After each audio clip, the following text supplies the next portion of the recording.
another public limited entity on 1st of April 2024.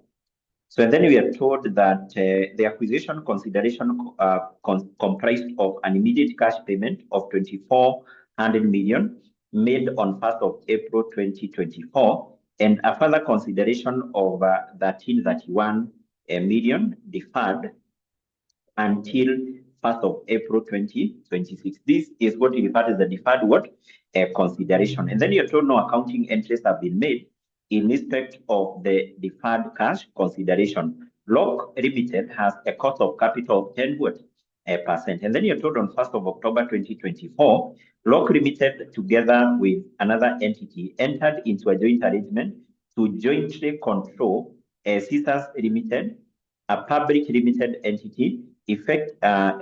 Public limited entity. Effectively, 𝐿𝐿 Limited purchased 50% of the equity shares of 𝐶𝐶𝑠 Limited for an immediate cash payment of 1,500 million. The following financial statements relate to the group of companies. So we are given the statement of profit or loss, basically for 3 companies, 𝐿𝐿, Pepper, and 𝐶𝐶𝑠.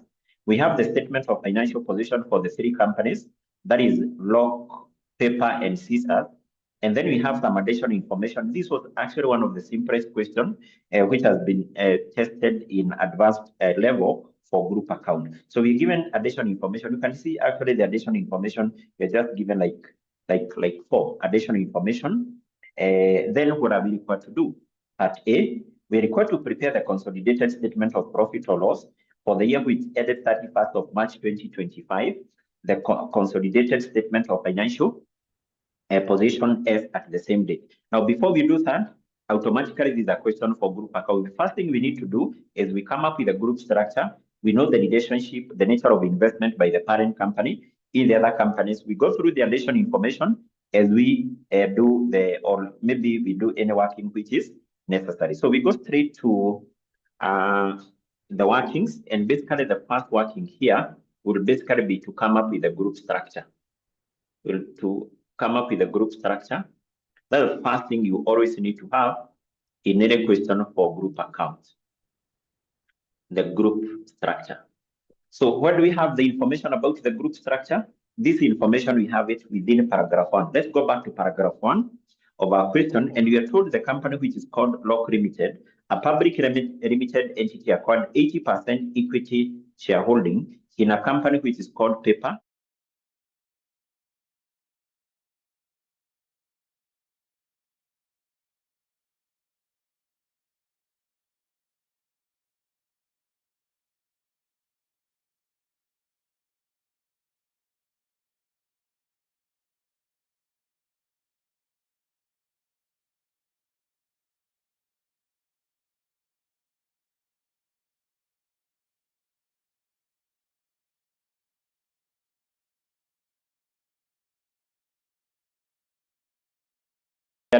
By companies, basically for the company to be able to show the sources of cash and basically the application of cash. So basically what that means is that once you're given a statement of cash flow prepared by a company, you should be able to see how the company generated cash and basically how that particular cash was spent. Now, a statement of cash flows basically should be prepared in accordance with this particular standard, International Accounting Standard number 7. And actually this particular standard requires that when a statement of cash flow is being prepared, the various activities which are undertaken by the company, basically to be classified into 3 categories. I hope you can be able to recall those particular 3 categories. Number 1, we have the operating activities. Number 2, we have the investing activities. And number 3, we have the financing activity. So anytime you are preparing a statement of cash flows as an accountant, what you need to do basically is to appreciate the fact that the activities of the company should be classified into 3 categories. Operating activities. So what do you mean by the operating activities? These are basically the revenue generating activities which are basically undertaken by a business entity. For example, a business entity may be providing services. A business entity may be selling goods to its customers. For that business to be able to generate revenue or to generate income. So therefore, operating activities, these are the revenue generating activities. E.g. provision of services, e.g. the sales of what? Of goods. Now, on the other hand, when we talk about now the investing activities, these are those particular activities which include acquiring assets and also selling or basically disposing what? Asset. And maybe for those who are doing AFR, this also include acquiring a subsidiary and also disposing what? A subsidiary. And then we have the financing activities. And basically, these are those particular activities which by the end of the day affect the size and the composition of the company's capital structure. So any activity undertaken by the company, it affects the capital structure of the company. That is the size and the composition is a financing activity, e.g. maybe the issue of shares, the issue of debentures, acquisition of bank loan, maybe the redemption of debentures which have been issued by the company, and so on. And then after classifying the activities into those three categories, in preparation of the statement of cash flows, we have to determine the net cash flows from each of these three activities, basically in that order.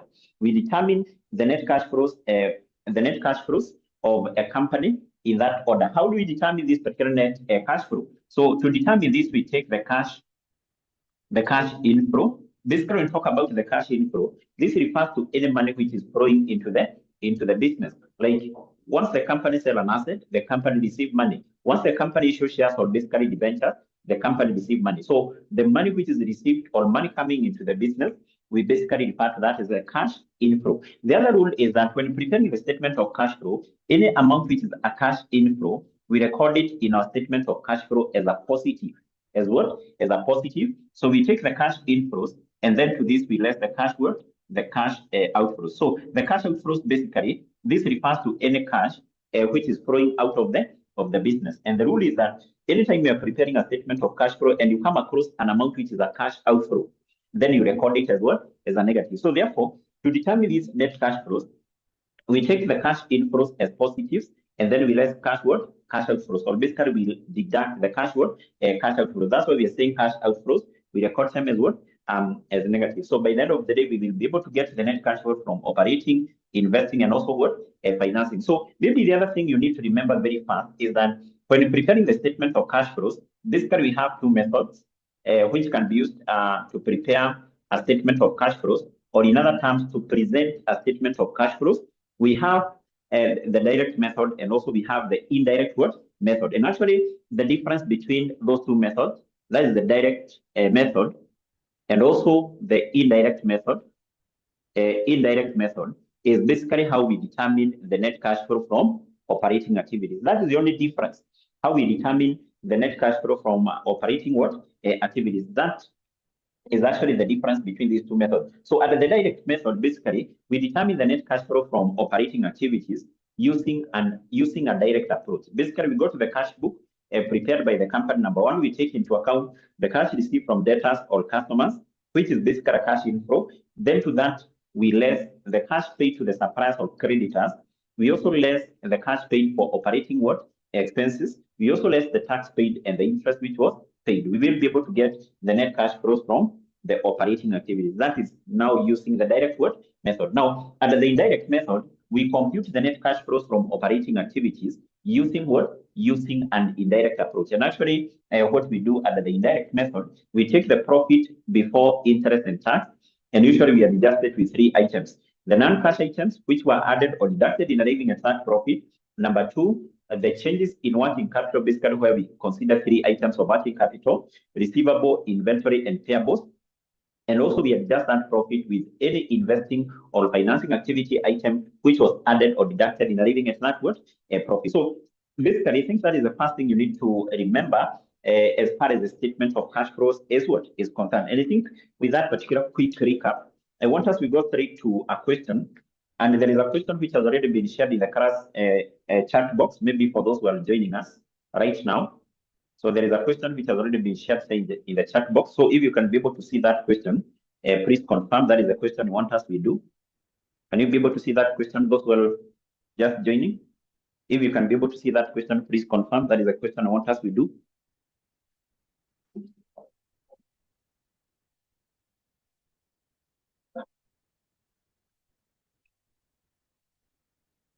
Can you see that question in the chat box? Can you see that question in the chat box? I want us to use the question from CPA foundation level. CPA foundation level. That is question 4B of August 2024.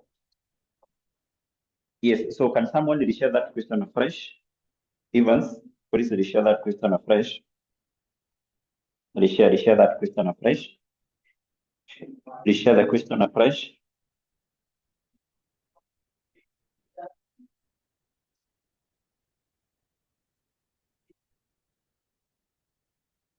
Yes, so I think it has already been reshared there. It has already been shared here. So let's go through it. We see what we are told and equally what the examiner was requiring here. So the question reads, part B, question 4B, it reads, the following are the financial statement of Precious Limited for the year which ended 31st of March 2023 and 31st of March 2024. So we're given Precious Limited statement of profit or loss, which is for the year which ended 31st of March 2024. We have the gross profit operating expenses. We have other incomes which include interest income received, the gain on sale of investment, and then we have the loss on sale of plant. And then from there we have the interest paid, the interest expense which was paid, and then we have the net profit before tax. We have the income tax for that year, and then we have the net profit after tax. So then from there we have the statement of financial position. We are given statement of financial position basically for 2 years, 2023 and 2024. It is important for you to note that anytime you come across a question for cash flow, always the examiner will give you the statement of profit or loss for the current year. And then for the statement of financial position, that is basically the balance sheet, you'll be given the statement of financial position for the current year. For example, in a case, the current year is the year 2024, and for the previous year. So what you need to note is that the figures which are given here in the statement of financial position of the previous year, 2023, these are treated as the opening balances, whereas the figure we have here in the statement of financial position for 2024, those are closing balances. That's basically what you need to know. So we have the non-current assets, which include PPE, property, plant, and equipment, at cost and also accumulated depreciation. We have the investment, we have the current asset, which include inventory, account receivable, cash, prepayment, and then we have the total current asset and the total asset. And then we have liabilities and capital, where we have ordinary share capital, revenue reserve. Revenue reserve, this is another name for the retained profit, or is basically another name for the retained what? Earnings. Then from there, we have the long-term liabilities, which include both. We have the current liabilities, which include account payable, accrued liabilities. And then we have tax payable. And then we have the current liabilities, total equity and liabilities. Then we have additional information, number 1, all the way to note number 7. So what then are we required to do here? We're required to prepare a statement of cash flows, which is for the year which ended 31st of March 2024, in accordance with the International Accounting Standard number 7, which governs the preparation of the statement of cash flows. Now, in this case, number 1, recall what we have said. There are 2 methods which are used in preparation of cash flow. We have direct method, we have indirect method. But if you check on this particular question, the examiner has not specified which method we need to use, whether we use the direct method or basically whether we use what? We use the indirect method. But anytime you come across a question for cash flow, you are given the income statement or the statement of profit or loss, statement of financial position.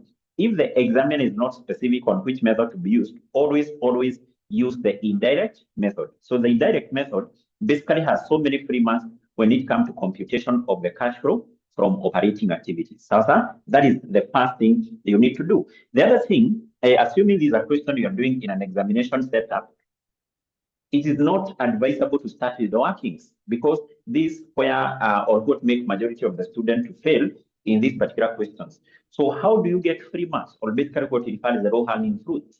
So basically what you need to do is that once you come across a question for cash flow, number 1, never start with the workings. Just go straight to what the examiner is requiring you to prepare, because the 16 marks which are allocated here, they are allocated for preparing a statement of cash flow. So if you do all the workings, they are correct. By the end of the day, you fail to prepare the statement of cash flow, you will get 0. So therefore, what you do, go straight to preparing what is required.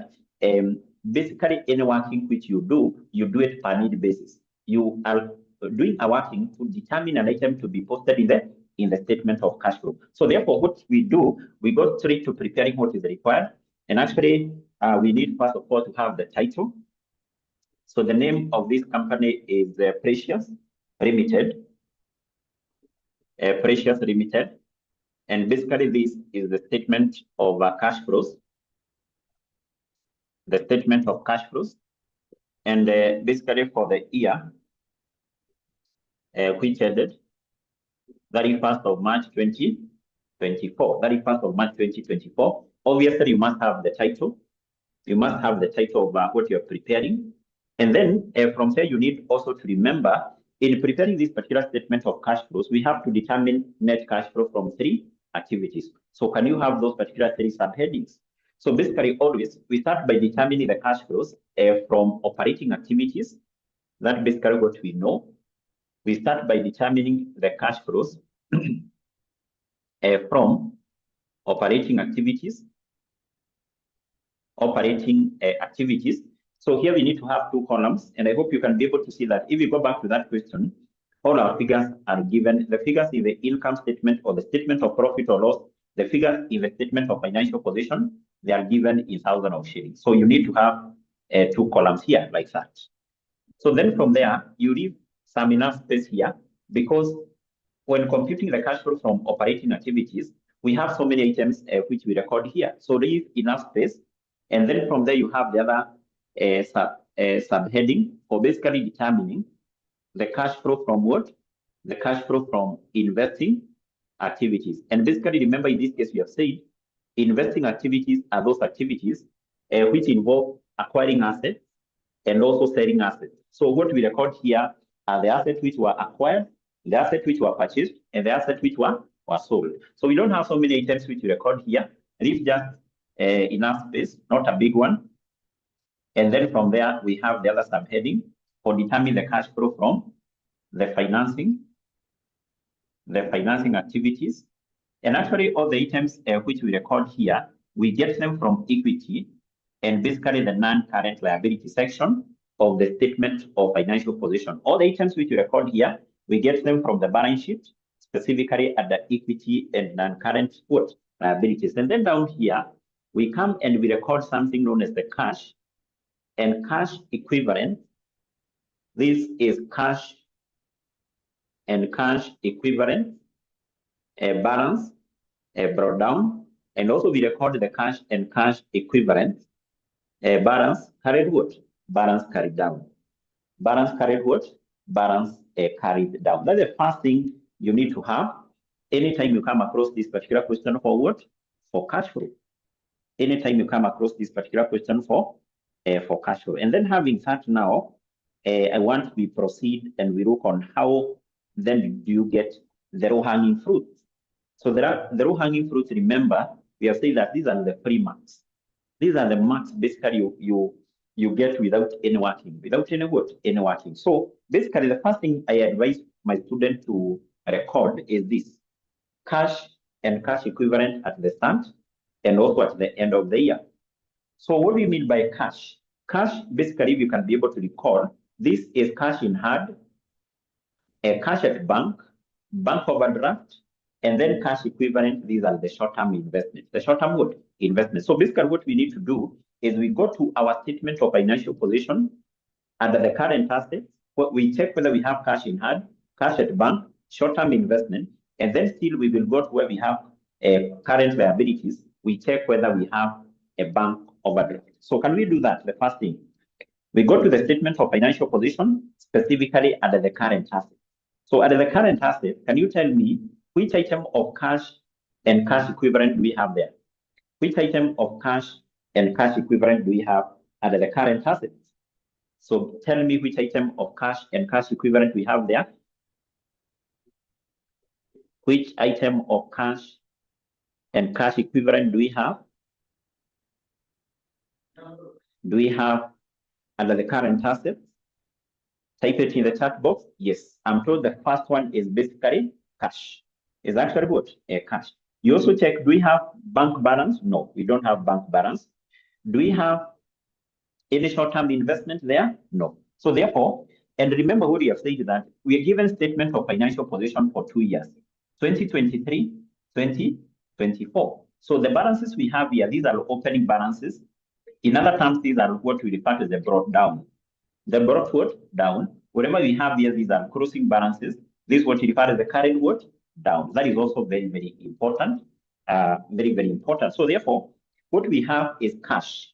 So what we do, we take cash, and basically the cash, we take cash at the start from the statement of financial position for 2023, and I hope you can see that is a figure of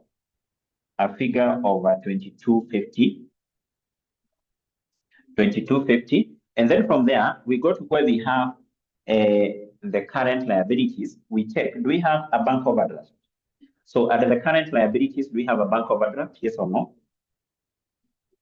Do we have a bank overdraft? Yes or no? Under the current liabilities. Do we have a bank overdraft? No. But if we had a bank overdraft is basically money which is owed to the bank. We come and we raise it here. So therefore, the cash and cash equivalent at the stand is how much? Is 2250. So we do the same. We do the same at the end of the year. So by now we know that we only have one component of cash and cash equivalent, and that is basically cash. So what we will do, we will take the cash and cash, the cash balance at the end of the year, and basically that is an amount of how much? That is an amount of 69. That is an amount of what? Of 69. Yes, someone can, someone to share that question, to share that question in the chat box. Someone to share that question in the chat box. Someone to share that question in the chat box, please. Someone to share that question. Someone to share that question in the chat box. Okay, it has already been shared, Janet. There. I hope you have seen it. Yes, so that is the first thing you record. And in most of the cases, what is important for you to note, what is marked in these particular questions are the entries. Are what? The entries. And basically, mostly this particular question for cash flows, how are they marked? This is how these particular questions are marked. So like you can see the marks are located here were 16. So mostly these particular questions will be marked like this. Any 8 correct items here, you are given 2 marks. So mean that if you get 8 correct entries here, you'll get 16. Alternatively, if the question has so many entries, the question can be marked like this. Any 16 entries at 1 mark, and basically you get what? The 16 mark. So it depends with the number of entries. So if a question do not have so many entries, it can be like marked like that. If the question has so many entries, it will be marked like that. So therefore, what is important here is not by the end of the day to do so many workings here. What is important when preparing a statement of cash flow are the correct entries you make here. Are the correct entries you make what? In the statement of cash flow. For example, those 2 correct entries, those 2 entries, they are correct. Those are already 2 ticks. Yes, after doing that, then we come back here to where we compute the statement of, or actually we compute the cash flows from operating activities. And remember in this case, I've said here, we are preparing this particular statement of cash flows using the indirect method. So under the indirect method, we compute these particular cash flows by starting here, or here we start with the profit before what? Before tax. When computing this, we start with the profit before tax. Where do we get the profit from before tax? We get this from the income statement. Can we go to the income statement? You give me the profit before tax. How much is the profit before tax from the income statement? How much is the profit before tax from the income statement? So in our case, it is referred as net profit before tax. Net profit before tax. Can you see that one? Net profit before tax? Yes. So the net profit before tax is basically an amount of 450. But if you can be able to recall, we said in computing this particular cash flow from operating activities, we should start with the profit before interest and tax. In other terms, what is known as the operating profit. But if you check, in our case, we don't have that operating profit. So therefore, what we say is that to this particular profit here, the first adjustment which we make, or the first adjustment to this profit, is basically to add back the finance cost, which is also known as the interest expense. The interest expense. And actually, this interest expense is always above that profit. Is always above that profit. So can you see that figure of the interest expense? Yes, the interest expense is the same. That is an amount of what? 3450. And actually now that will give us the profit before interest and tax. And then from there we say to this particular profit, we need to make a number of adjustments. The first adjustment we make to this profit is basically to adjust it with the non-cash items. We said the non-cash item, for you to be able to remember the non-cash item to be adjusted to this profit, just remember that acronym. The acronym is 𝐷𝐿G, 𝐷𝐿G. So this stands for what? This stands for depreciation. This stands for depreciation on property, plant, and equipment. This one stands for impairment loss. Impairment loss on goodwill. Impairment loss on goodwill. A stands for amortization. Amortization of intangible assets. Amortization of intangible assets. Then this one stands for loss on disposal. Loss on disposal. So the loss on disposal is basically whereby the company disposed or sold some assets during the current year, and basically the asset was sold at a loss. They were sold at what? At a loss. And this one is basically stands for gain on disposal. This one stands for gain on what? On disposal. So therefore, what we need to do, we need to go to the additional information. But I think even before you go to the additional information, because most of these items will be given in the additional information, on the face of the income statement, there are a number of items we need to adjust to these. We need to adjust to this profit. So can we go back to the income statement or the statement of profit or loss? And specifically whereby we are given other incomes. Specifically whereby we are given other incomes. So where we are given other incomes, number one, we are given something called the interest income received. Now, interest income received, is that an income from operation? That is the first thing you need to ask yourself, because what you want to determine here is the cash which was generated from operating activities. Now, anytime you're given an interest received, a company receives interest as a result of having invested. So therefore, what you do, because that interest has already been included here, you come here and you less it. So first of all, we can skip all these items, and then we take the interest which was received, interest income which was received, interest income which was received, which has already been added in this profit. So the reason why we are raising this is because this is not an income from operation. So this is an income generated by the company from what? Investing. So you raise it from that profit, and then you come and include it here. So that is the interest income which was received. And remember, this is money which was received. So when recording it here, you record it as a positive. So why are you recording it there as a positive? It is because it is cash which was received, is an inflow. But here we're recording it as a negative. Why? Because we want to eliminate it here from this profit. It is included there, but it's not income from operating activity. So you less it here, and then you bring it there. That is the first item. Then still under the other income, we have the gain on sale of investment. So the gain on the sale of investment. So anytime the company sells an asset, be it an item of PPE, and that item is sold at a gain, so that gain is usually accounted for as an income, but basically we say that is a non-cash item. That is a non-cash item. So take into account it is included there. What do? Place it down there. Then also below that, the gain on the sale of investment, we have the loss on sale. We have this. So the loss. So the loss, basically this is 450. You can see the loss in arriving at this particular profit, it has been deducted. It was accounted for as an expense. So, and because this is a non-cash item, what we need to do, we need to add it. But actually, these non-cash items, basically which we have here, depreciation, impairment loss, amortization, and the loss on disposal, because in arriving at this profit, they had been deducted. What you do, you add them back. But now this gain, you do what? You less it. That's basically what you need to remember. Yes. So you can see that all these are free marks. All these are free marks. This is basically what we refer to as low-hanging fruits. These are basically marks which you're able to get in this particular question without any struggle. Without any what? A struggle. You can see so far we have not done any working, but we have so many entries here. Yes. Now, having said, I think we need to go to the additional information because we don't have anything else we can be able to pick from the statement of profit or loss. Let's go to the income statement. Not the income statement, in the additional information. In the additional information number 1, we are told Precious Limited purchased investment worth 11.7 million during the current year. So this company purchased investment. So if a company purchased investment, investment, remember, is a form of an asset. And that's why if we go back to our statement of financial position, specifically where we have the non-current asset, you'll be able to see we have the property, plant, and equipment. We have accumulated depreciation. Below that, we have investment. So we have said those particular activities which involve acquiring and disposing assets, they are what? Investing activities. So that purchase of investment, you come and you record it here. Purchase of what? Purchase of investment.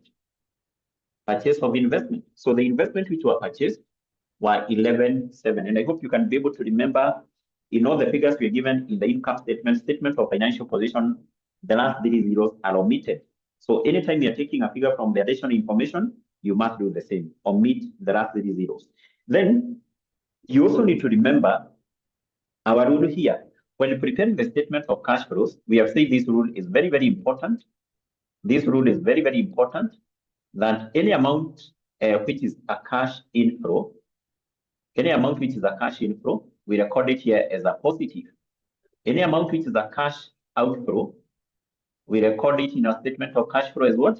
As a negative. So now who can tell us this particular amount here? Once the company purchased an investment, is that an inflow? That particular amount there, is it an inflow or outflow? The company purchased an asset. Is that an inflow or basically outflow?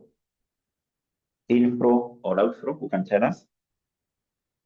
Inflow or outflow? Yes, automatically this one is outflow. This one is what? Is outflow. So take into account as an outflow, we record it here as a negative. Don't forget, if you record it here as a positive figure, it is wrong, because the person is marking will only give you mark if it is recorded as an outflow. We are done with that. Let's move to note number 2.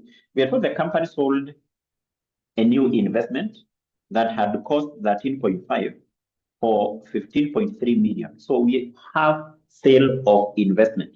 So remember what we consider here is asset which were acquired, asset which was sold. So in that case, we can say there was sale of investment. There was sale of investment. And basically, once the company sells an asset, what do we consider here? What do we consider here is the proceeds. When we talk about the proceeds, this is the money you receive after selling an asset. If you sell an asset, how much cash do you receive? So in that case, we are told in note 2, that investment had a cost of 13.5. It was sold for 15.3. How much cash was received in that case? Is it 13.5? Is it 15.3? How much cash was received? Who can tell us here? The cash inflow, the sales proceeds, that basically what we consider here. Yes, I'm told by Evans that the cash received here is 15.3. 15.3. Eunice? Yes, that is very much correct. 15.3. And then 15.3, this is an inflow. When you sell an asset, you receive money. You sell an asset, you receive what? You receive money. You receive money. Yes. So basically, that is it. That's what we need to recognize there. So we are done with that. Let's move to note number 3. We are told during the year, a new machinery worth 18 million was acquired. Was what? Acquired. That is also another free entry here. So the company acquired a machine. So once the company acquired a machine, that is still an investing activity. So we say there was acquisition of what? Of a machine. There was acquisition of a machine. You can see the number of entries we have in our statement of cash flows, yet we have not done any working. Have we done any working, Kelvin, here? Have we done any working, Eunice? Have we done any working, Evans? We have not done it. And you can see the number of entries which we have. So because I've said what is marked in these particular questions are these entries. That's not. This is basically what we refer to as the low-hanging fruits. This basically marks you get without a lot of struggle. So and then you are told in the same point number 3, sentence 2, some item of property, plant, and equipment had a cost of 1.5 and accumulated depreciation of 300,000 were disposed for 750. So many free marks here. So we have disposal. Disposal, remember, is the same with the sale. Is the same with the sale of an item of PPE. What do we consider here? What we consider here is the proceeds. So that item of PPE which was disposed, we are told it was disposed for how much? Can you see the sales proceeds here? So that item which was disposed, was it disposed at 1.5, 300 or 750,000? It was disposed for how much? What is the sales proceeds? That is basically what we consider here. Yes, the amount which you consider here is 750. 750. The sales what? The sales proceeds. So basically, we are done with that point. Let's move to point number 3. Point number 4. We are told included in the operating expenses for the year which ended 31st of March 2024 is depreciation charged, and the depreciation charge for the year, which amounted to 5,550,000. So in our case, we come back here. We are given this depreciation, which is 5,550,000. That is another free entry. So, and we said that this is a non-cash item. It was deducted in this profit, we add it back.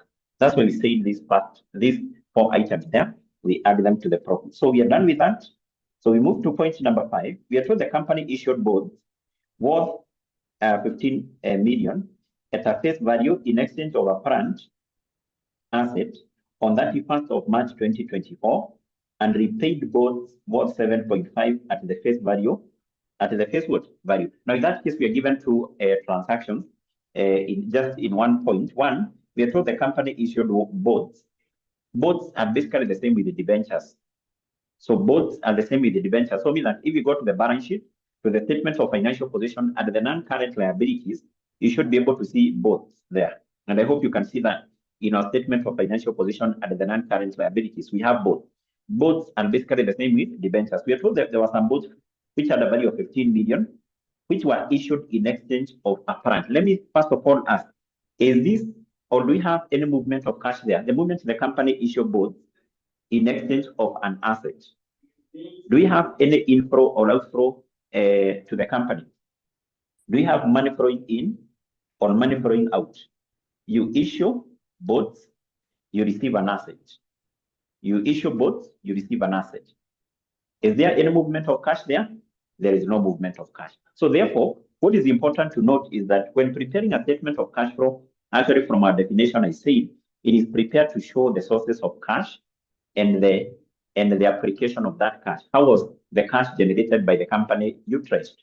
So therefore, in preparing a statement of cash flow, any transaction which does not involve movement of cash, any transaction which does not give rise to cash outflow or cash inflow, we don't consider it here. Yes, like that transaction will not be considered here. It's a non-cash item. But also on the same point, you are told the company repaid bonds. So when talk about repaying bonds, you see bonds are issued by the company for the company to borrow money. So the company usually will have agreed with those who will buy bonds that they will be given back their money after a number of years. For example, the company can issue bonds having a life of 5 years. So meaning that the holders of the bond will be given back their money. In other terms, the company will pay back those particular bonds at the end of the 5th year. So once the company repay bonds, that is a cash outflow. And where do we consider that?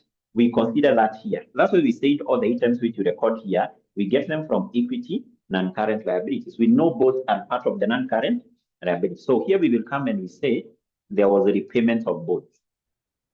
There was a repayment of bonds, basically which had a value of 7.5. And this is cash outflow. The moment the company repay back the bonds, which had been issued, that involve cash outflow. So we are done with that point. So let's move to point number 6. And you're told the company issued 2.25 million ordinary shares of shillings 10 per, basically per value. So where do we consider this? This one is considered here. And basically, can you go to where we have, because that basically affected the share capital. Let's go to where we have share capital. And basically, in that case, you can see the share capital increased because remember, in our case, we are given a statement of financial position for 2023. I've said these are opening balances. And 2024, basically, which you have said are closing balances. So you can see the ordinary share capital at the start was 47 to 50. And then at the end of the year, the share capital increased. So the reason why we have an increase in share capital is because the company issued shares. So who can tell us how much is the increase here? The increase is how much? The increase, that increase in share capital, yes, I'm told by Evans is 22,500. So basically, as per point number 6, we are told this increase was due to issue of how many shares? The company issued 2250 ordinary shares, each share having a value of 10. So if we multiply this the value of each share with this one, you'll see that will automatically give us that amount. So when the company issues shares, that one is considered here is a financing activity. The company issue a share to do what? To raise finances. So we say there was issue of ordinary shares. So how much amount was received? 22.5. So an amount received by the company is a cash what? Inflow. So we consider that here. We consider that here. Yes, we consider that there. So then after that, we move to the last point. Number 7, the company paid cash dividends of 1.2. This was a very, very simple question. Almost everything is provided. So once the company paid dividends, those dividends paid are recorded here. So we say cash dividends paid. Cash dividends which were paid how much? 1.2. So the moment the company paid dividends, that is a cash outflow. That is a cash outflow recorded here as a negative. Recorded there as what? As a negative. Are we done with the note? Yes. Can you see the number of entries we have here? Even if, for example, the question was marked like this, because this one automatically, you can see it has so many entries. So automatically, for every 16 ticks, 16 correct entries, you get a mark for each. And basically, by the end of the day, you get how many marks? 16. Can you see the number of entries we have? Basically, we have not done any working, but you can see the number of entries we have. 1, 2, 3, 4, 5, 6, 7, 8, 9, 10, 11, 12, 13, 14, 15, 16. If you decide to read that question like that, you'll be having all the marks. You'll be having all the marks. And basically, that's a question which you should be able to do within not even more than 30 minutes. Because the other thing, maybe for those who are doing the CASNEB exam for the first time, so you'll come across a question with 5 marks. 5 questions, sorry, 5 questions. You're given 3 hours. So if you take 3 hours times 3 hours times 60, that basically comes to a total of 180 minutes. 180 minutes. So this basically to handle how many questions? 5. So if you take 180, you divide with 5, basically this will give you 36. So it basically means that this question should not take more than 36 minutes. More than 36 what? Minutes. That's why it's basically important for you to know the approach to use, because if by the end of the day you start with doing the workings and then later on you prepare this, you'll spend a lot of time. So you may see that you're spending one full hour to do one question. And basically, remember, you have 4 other questions. So that's why it's very, very important for you to be able to know the approach to use in doing these questions in an exam. Other than knowing the approach, number 2, you should also be able to know how to harvest the low-hanging fruits, how to get the free marks. The free what? The free marks. Now, after doing that, there are other free marks here you should always get. You should get down here. And basically that is in relation to the changes in working capital. These are also free marks. Changes in working what? Capital. Now, here, remember we consider majorly 3 items. 3 items. And for you to be able to remember the items we consider here, just recall that acronym. Just recall that word. Just recall this acronym here. RIP, receivables, inventory, and what? And payables. That is basically what we do, what we consider here. So Juma is asking, so workings don't carry any single mark. No, Juma, workings do not carry any single mark. In fact, having marked these papers for a number of sittings, I know those who mark, the moment you start with the workings, you just put cross line like that. So if you, for example, you have the first page and the second one is working, just a cross line like that. So the person who is marking this question for you will be checking, did you prepare the statement of cash flow?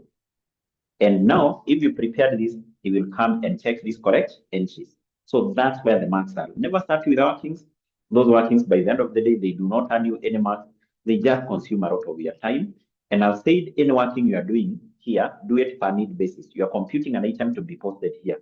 Don't compute something which is not required to be posted here. Do all the workings per need what basis. Because knowing that approach, Juma, is very, very important. It will save you a lot. It will save you a lot. Yes. Let's come back here now. Let's come back here. I want us to still do another question like this. So here we consider 3 items: receivable, inventory, and payables. So receivables, inventory, and payables. But basically, I've said, remember this acronym. Not less in piece, but this one stands for the receivables, inventory, and what? And payables. Now, what we need to do basically here is to do what? Is to determine whether there was an increase or decrease as far as these three items are concerned. Now, to make it very simple, here there is a formula I give my students. So here we take this. I'll be able to explain what you mean by that. O minus C. And then here C minus O. Yes. So just remember that. O minus C, O minus C, C minus O. So what is this? This is opening balance minus closing. Opening balance minus closing. Closing balance minus opening. So you apply that formula. Whatever you get by applying that formula, if it is a negative, you record it as a negative. Whatever you get by applying that formula, if it is a positive, record it as what? As a positive. Sasa? Yes. So we start with we go to where we have our statement of financial position under the current asset. We know inventory and receivables is part of the current asset. So can we start with the first item? And that is the inventory. So we will take the opening, which is 16.5 minus the closing. Opening minus closing. 16.5, which is the opening, minus closing, which is 21.6. 21.6. What do we get? What are we getting here, Eunice? Yes, we are getting negative 51. So record it as a negative. That is an outflow. That is what? An outflow. And basically that is inventory. That is what? Inventory. That is the inventory. That is the inventory. And then from there, we do the same. We do the same for receivables. Receivables, we do the same. Opening minus closing, 82.50 minus 70.50. So we get positive what? Positive 21. Positive 21. So we have that. But now, before we move to receivables, sorry, to payables, I hope you can also be able to see under the current asset. Below cash, can you see we have prepayments? Can you see we have prepayments? Yes. Now, prepayment is basically part of receivables. It's part of what? Receivables. So in case under the current asset, in most of the cases will be given the account receivables, and other receivables. If you're not given other receivables, the examiner will give you prepayments. Other receivables can also be known as what? Prepayments. So what we consider here is the trade or the account receivables and other receivables. So in case you're given prepayment, also you have to consider that here. Are we together? Yes, because this is one of the items most of the students will not consider here. So prepayment, basically, I've said, is the same with other receivables. We are going to use the same formula. Opening minus closing, because the same with the receivables. So can you do that? Opening minus closing. Opening minus closing, what are you getting? That is giving us negative, Negative 600, Negative 600. Yes, I'm waiting for the answer. I'm not getting the answer fair. Please give me the answer. I'm saying under the current asset we have, below cash we have prepayments. Below cash we have prepayments. We have prepayments. It is positive, Yeah, it is positive. Okay. So then we got where we have current liabilities. We consider payables. Current liabilities, payables. For payables, we use this formula, closing minus opening. Closing, which is 75, minus opening, 64.50. So which is giving us what? Which is giving us 10.50. Are you getting 10.50? I'm not getting the answers here. I'm not getting answers. Juma, give me the answers. Eunice, Paul, give me the answers here. Give me the answers. Hussein, Felix, I'm waiting for the answers. Zipporah, give me Morimu the answers here. Give me the Morimu the answers. Okay, yes, that's basically what we have. It is also important here also under the current liabilities. Just like what I've said under the current assets, under the current liabilities, you also need to check whether you are given something like accrued.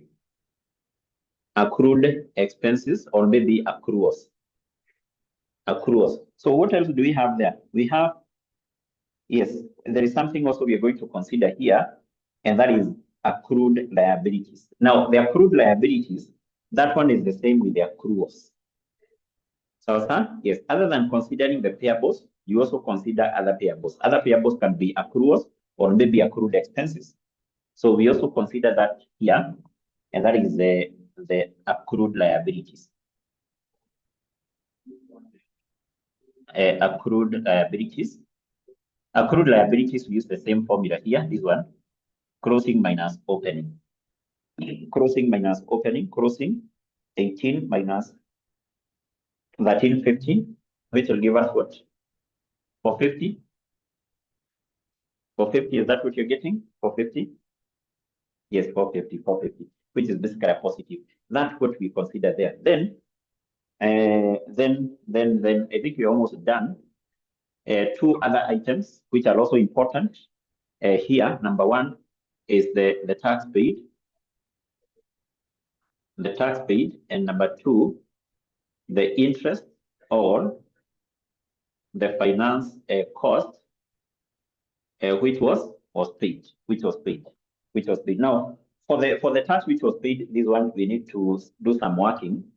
So which is not complex, because what we consider are two items. One, if we go to the income statement, we have the income tax expense for the current year, which is 1050. And then if we go to where we have current liabilities, we have tax payable. So how do we compute the tax which was paid? To compute the tax which was paid during the current year, I want you to be very keen. We take the accrued tax at the start. At the current liabilities in the balance sheet, how much tax was payable at the start of the year? The tax payable at the start of the year was how much? Was 750. So this is the tax the company was supposed to pay during at the start. And then to that, we add the tax which was payable during the current year from the income statement.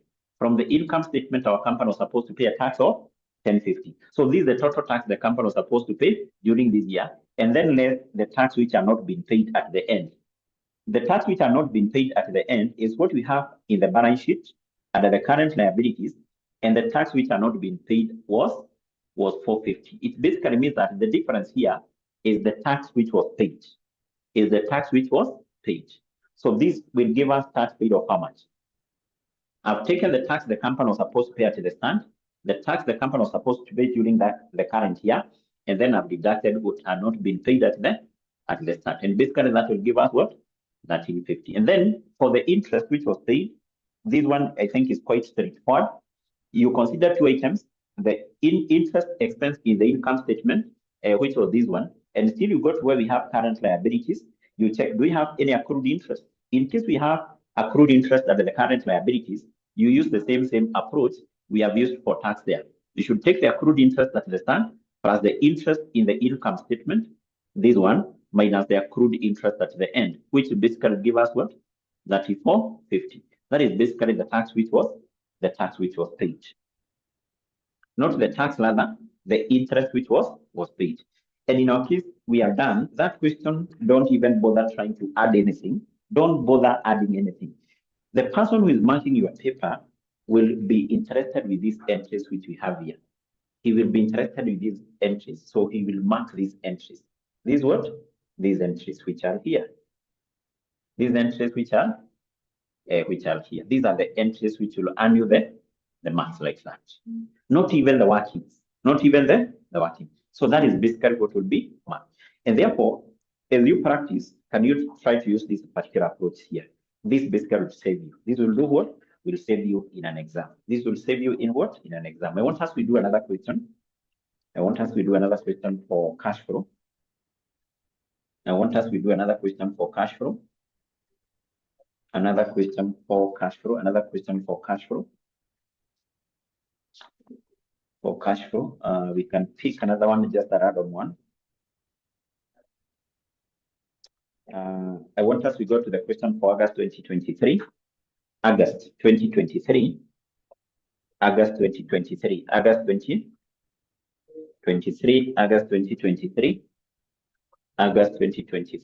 still from CPA foundation level.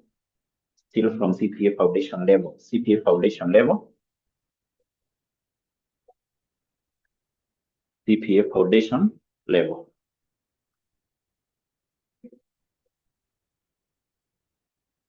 Yes, and maybe for those who are joining the class, our class here for the first time, who are not part of our students.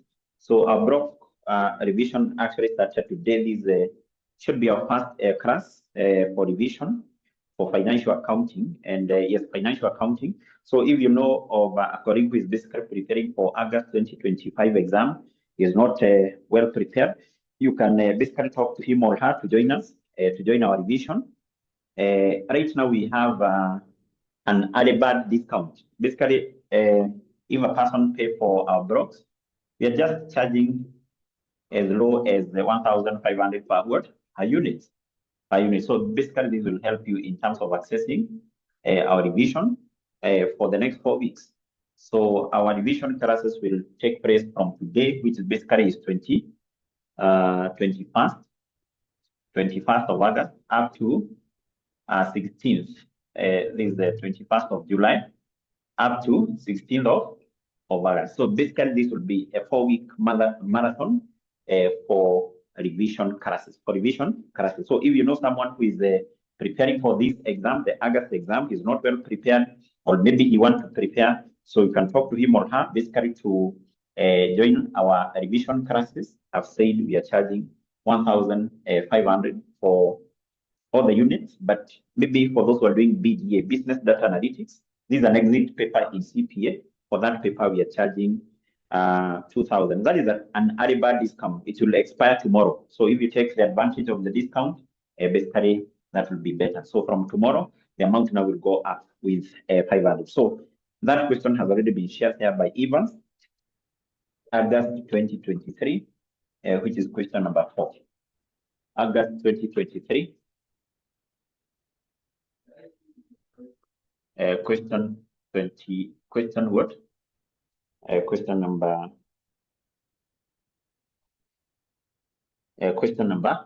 4.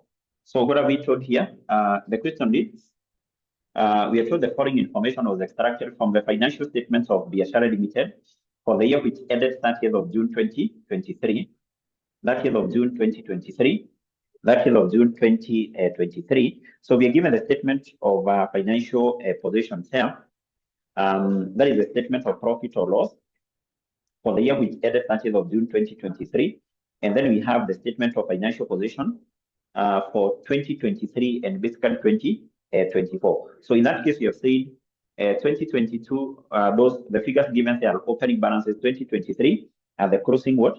The closing balances. The closing what? The closing balances. The closing balances.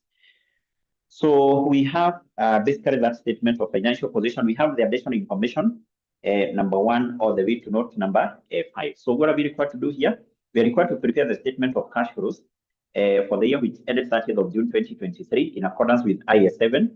Is the method to be used specified? No. But I've said if you come across a question for cash flow and you're given the income statement of financial position, always use the indirect method. So then from there, we're required to comment on how Biashara Limited has generated and used its cash and cash equivalent for the year. So you can only be able to comment on that after preparing the statement of what? Of cash flows. After preparing the statement of cash flow. So we have said never start with the workings, just go straight to what is required by the examiner. So the name of this company is Biashara Limited, and this is the statement of cash flows. The statement of cash flows, which is basically for the year which ended 30th of June 2023. 30th of June 2023. 2023. So here we start by determining the cash flow from operating activities. Cash flow from operating activities. We need to have 2 columns here. And I hope you can also be able to see our figures there are given in thousands of shillings like this. Are given in thousands of shillings. Are given in thousands of shillings.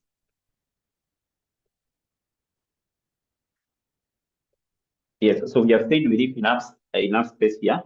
Then we have the other subheading for computing the cash flow from investing activities. And I hope you can be able to recall investing activities. These are the activities involving acquiring and disposing assets. And then we have the other subheading for determining the cash flow from the financing activities. Remember, I've said all the items which we record here, we get them from equity, non-current liability section. And then down here, we come and we record the cash and cash equivalents, cash and cash equivalents at the start, and the cash and cash equivalents balance carried down, So that is the first thing you need to have there. That is the first thing you need to have. You need to have. So if you have that, I want us to now move together. We prepare this together.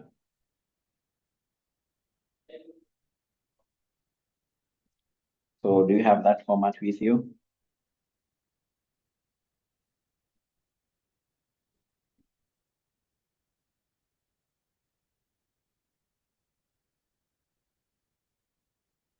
If you have that format with you, I think we can move together.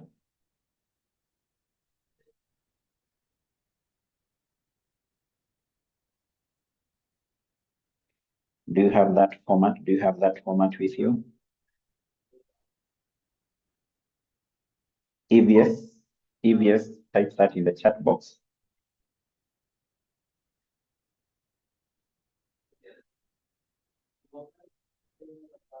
Yes. So we have said we always start by recording what? The cash and cash equivalent at the start and also at the end. So can we do that?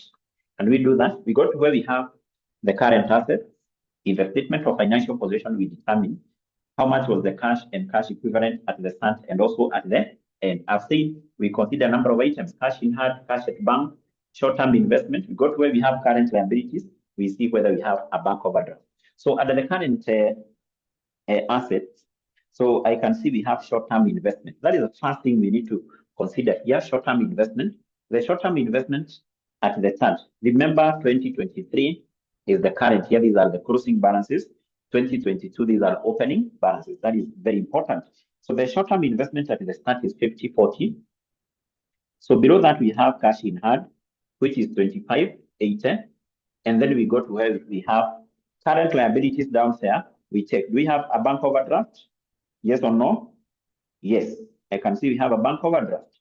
The bank overdraft at the start, which is 2022, is 39,240. And in this case, I've said a bank overdraft. We take it here as a negative. We take it here as what? As a negative, because this is money which is owed to the bank. We get the net amount. That will give us a net amount of what? We have 50/40 plus 25/80 minus the overdraft, 39,240. What are you getting here? I'm getting negative 31,620. 620. Is that what you're getting? Yes. And that one is a negative. We'll do the same at the end of the year. So at the end of the year, we will take the short-term investment, which is basically 10 to 60. And then we take the cash in hand, which is basically 12. And then we less the overdraft, which is 14,340.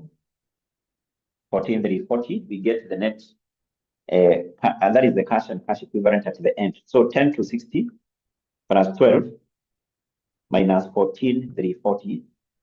And that will give us negative what? Negative 28,810. Negative 28 what? 8. We already have two entries which are correct. Then we come back here and we start by recording a cash.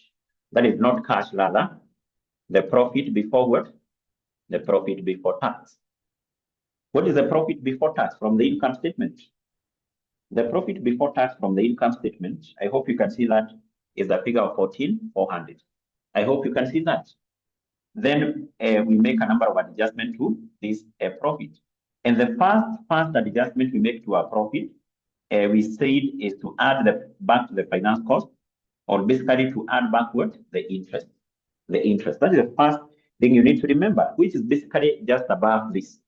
So, and I hope you can see that figure there, which is 25. Sasa, we add it back. Such that now we have what? We have the profit before interest and what? And tax. Then we have said to this, we need to, or we adjust that profit with the non-cash items. We just need to remember this acronym, the dial G.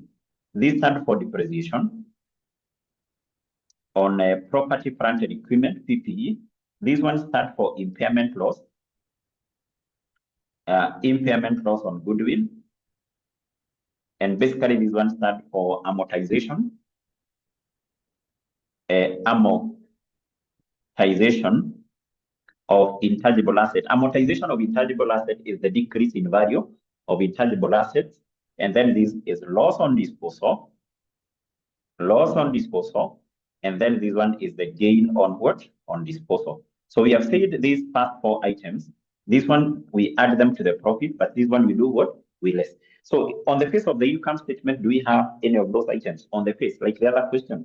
On the face of the income statement, we don't have any of these items, but I can see investment income. Can you see the investment income? Yes. Investment income, basically, this is an income generated by the company from investment. So it is already included here. What we will do, we will less it from that profit.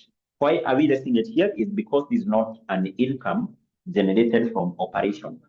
Generated from operation. So we less it here, then bring it here. And basically, therefore, what you need to note from the other question which you have done, interest income received is the same with the investment income.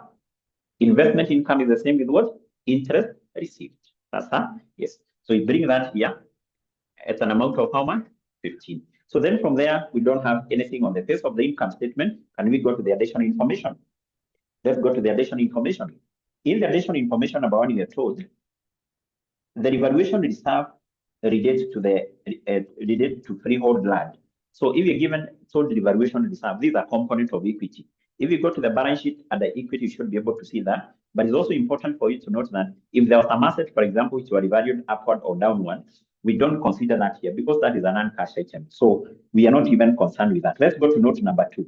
We are told depreciation on plant and machinery amounted to 6.9. Amounting to 6.9 was charged to the statement of profit or loss. In that case, we are given depreciation of 69. And remember, when taking any figure from the additional information, remember to omit the last 3 zeros because you can see our figures are in thousands. So we add it to this profit. Number 3, part of the long-term investment was sold during the year at a profit of 960. So in this case, we are told part of the investment was sold at a profit. We are only given the profit in this case. We are not given the sales profit. So what do we record here? 1, we will record that sale of investment. Sale of investment. But remember, I've said what we record here are the proceeds. So how much amount was received from the sale of this investment? Are we given that? No. But what we are given is this. We are told there was a profit. A profit is the same with a gain. A profit on sale is the same with a gain. So the profit on the sale is the same with a gain. So there was a gain in this case of how much?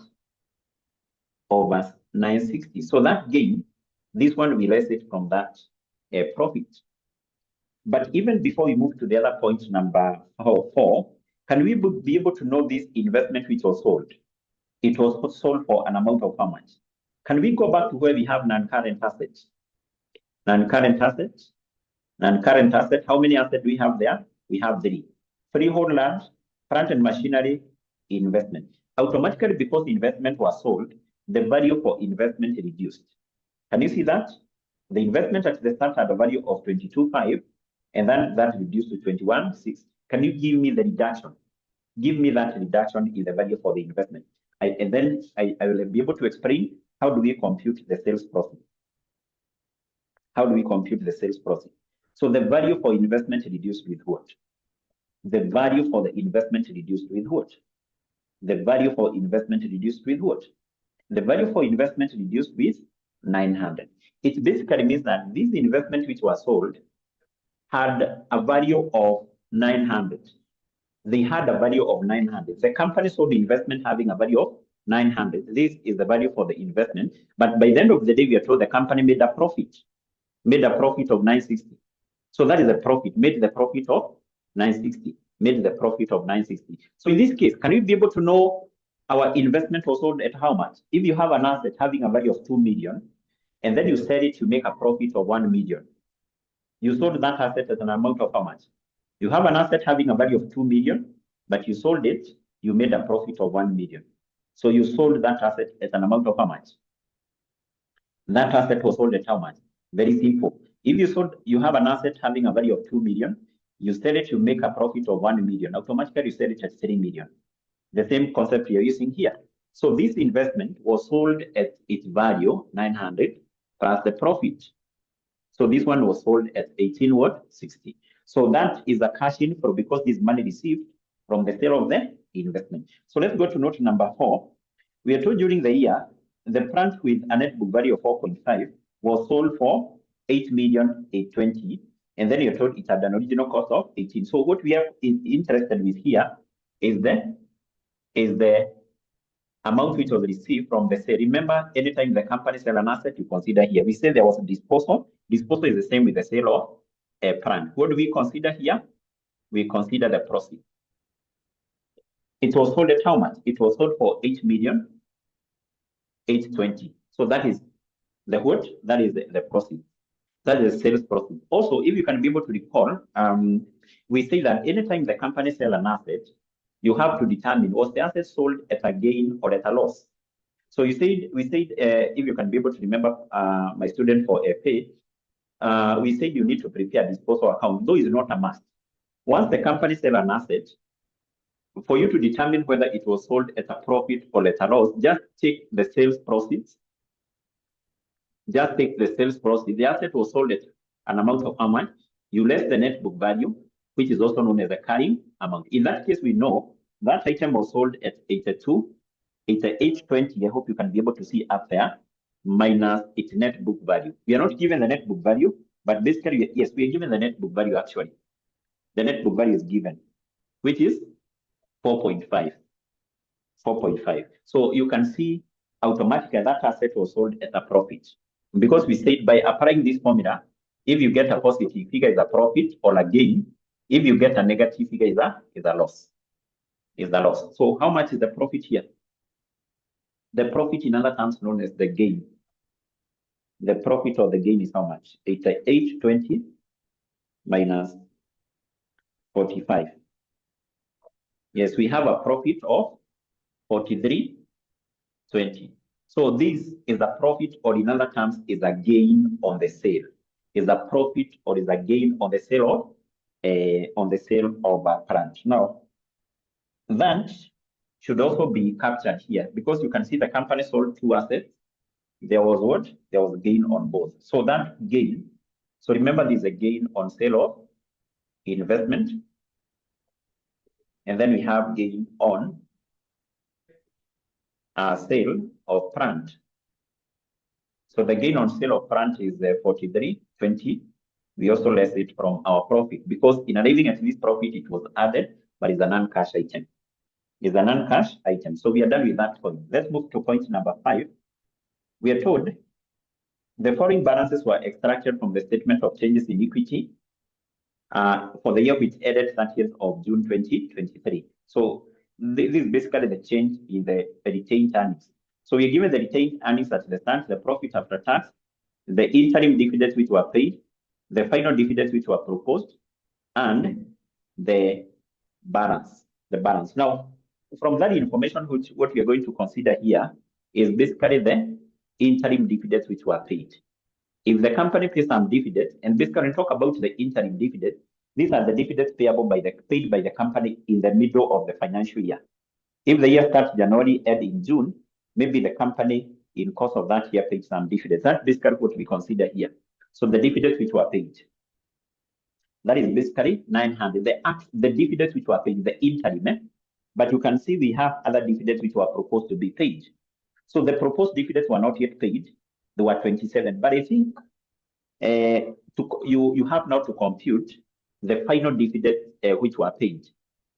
The final dividends which were paid. So how are we going to compute these final dividends which were paid?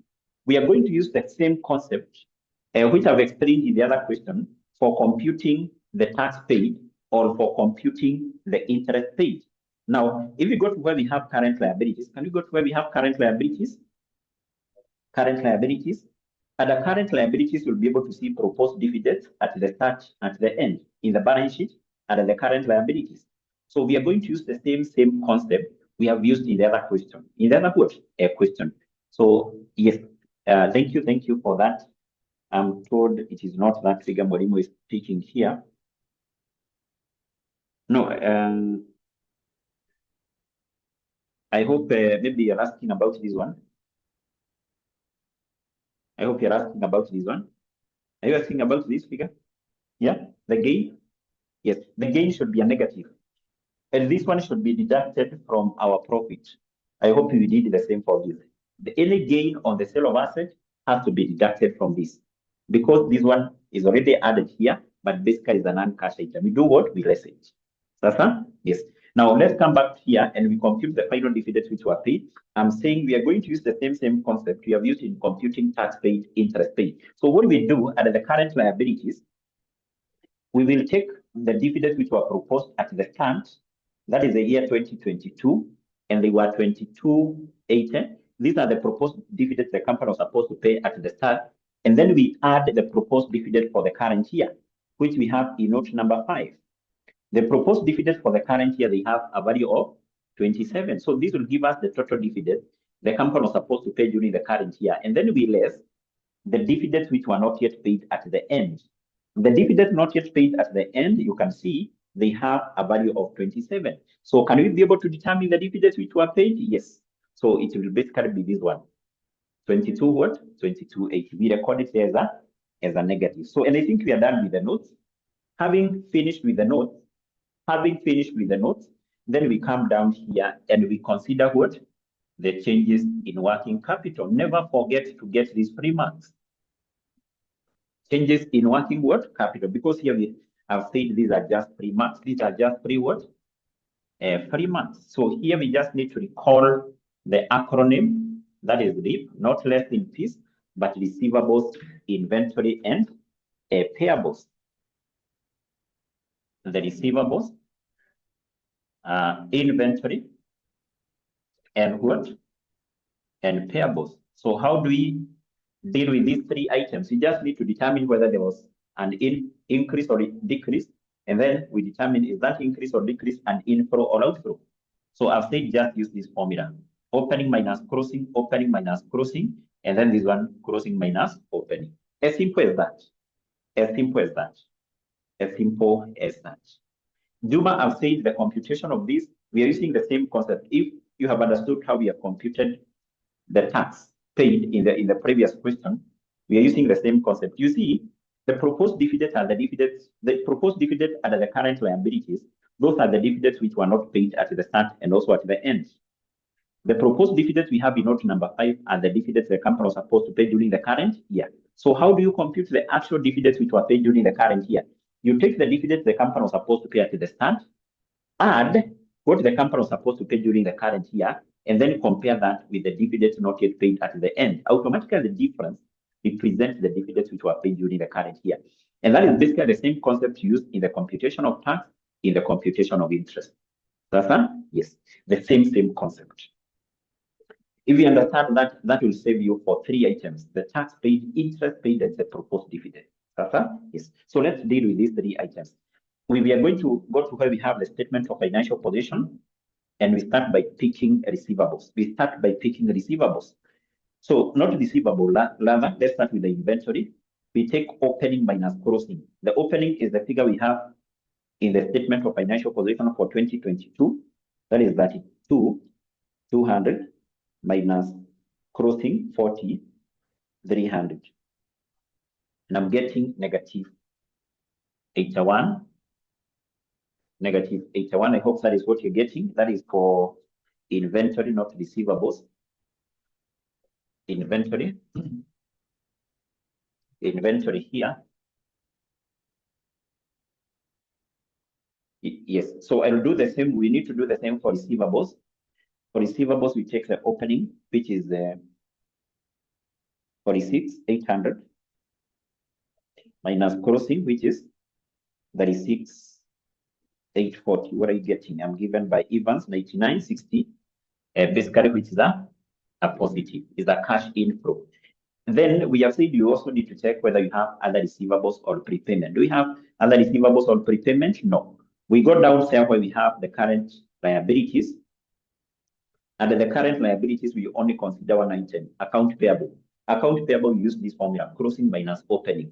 Closing minus opening. So the closing is 35,100 minus opening, which is 31,500. And basically that will give us what? That will give us 36, which is a positive. Which is what? A positive, which is a positive. And then from there, we proceed and determine two other items. We proceed and determine two other items. One, we less the tax paid, and then we also less the interest or the finance costs paid. So we can start with the tax. Tax, we are using the same concept we have used in the other question. So we go to the income statement, how much is the tax for the current year, and the statement of financial position at the current liabilities. So can we first of all go to where we have current liabilities in our statement of financial position, and we consider whether we have tax. Yes, and we have tax. The tax which was not yet paid at the start is 36. And then to this, we add the tax in the income statement. I hope you can see the tax in the income statement, 54. And then we minus, just the way we have computed the dividends which were paid, using the same concept, minus the tax not yet paid at the end, which is 4920.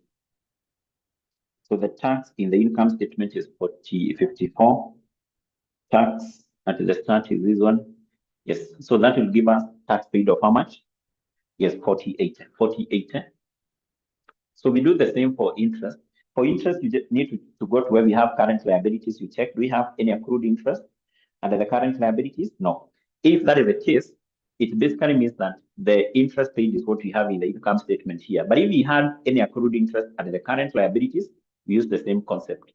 Take accrued interest at the start plus the interest or the finance cost from the income statement minus the accrued interest at the end, which will give us what? That amount. We are done there. So don't even bother yourself adding anything. Let's come here. I think here majorly we have dealt with most of the items because we are given the asset which were acquired, the asset which were purchased. Can we go to the equity and non-current liabilities in our statement of financial position? At the equity, first of all, I can see share capital. The share capital at the start was 90,000. It increased all the way to 108. What causes the share capital to increase? The share capital increases because our company issued shares. So we will come here and we say that there were shares which were issued. The shares which were issued will automatically be equal to the increase. Will automatically be equal to the increase. Will automatically be equal to the increase. Will automatically be equal to the increase. How much is the increase here?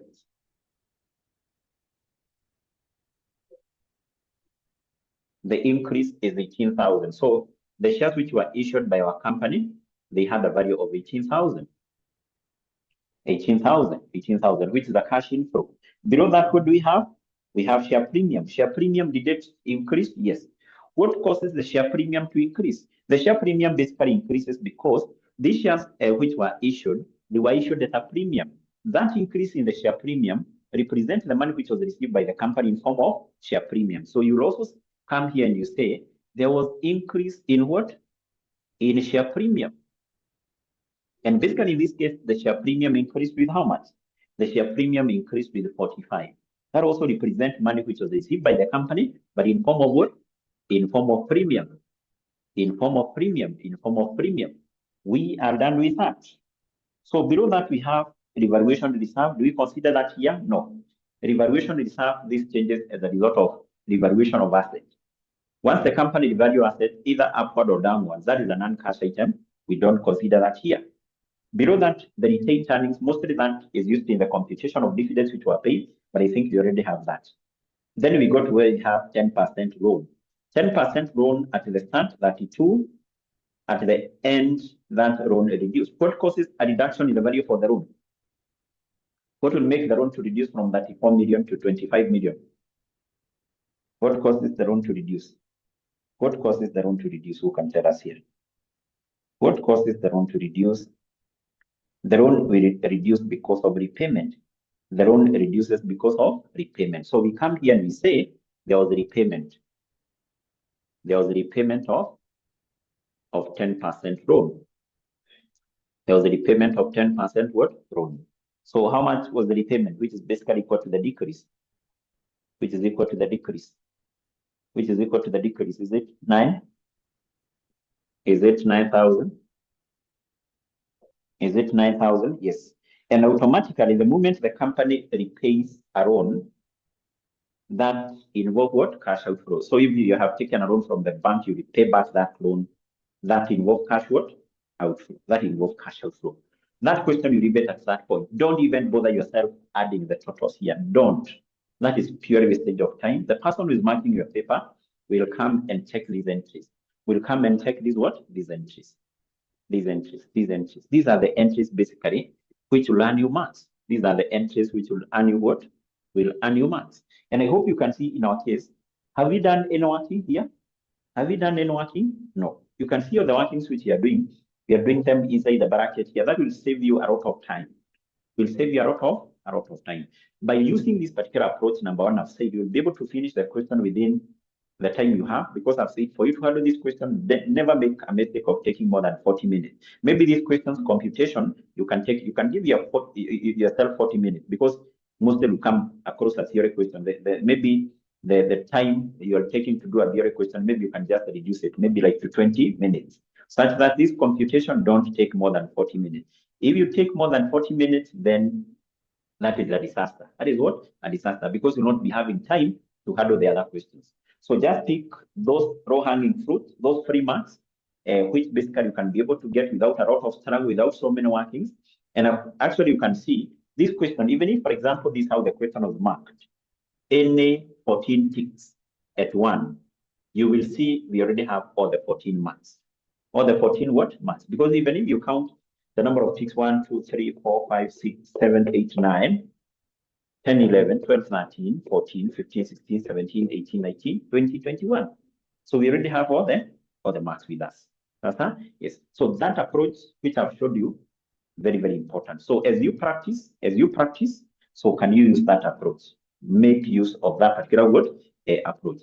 Basically, this will help you in terms of passing any question for cash flow. The other thing you also need to understand is where do you get 3 marks? Or basically what in other terms we refer to as low-hanging fruit. I've said there are those marks which are free. Like here, changes in working capital. Make sure you get those marks. Provided you can be able to remember it, and these formulas I've given there. Opening minus closing, payable, closing minus opening. Then here you can be able to remember this acronym, dial G.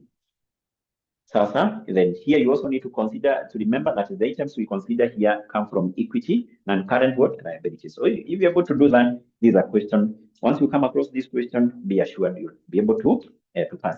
And basically, like for those who are doing a CPA foundation level, so I'm expecting that this is one of the questions you're likely to come across. This is one of the questions I'm expecting it will be examined. It will be what? Examined. If you check last teaching, there was no question on this. So can you do a lot of practice? Can you do a lot of practice? A lot of what?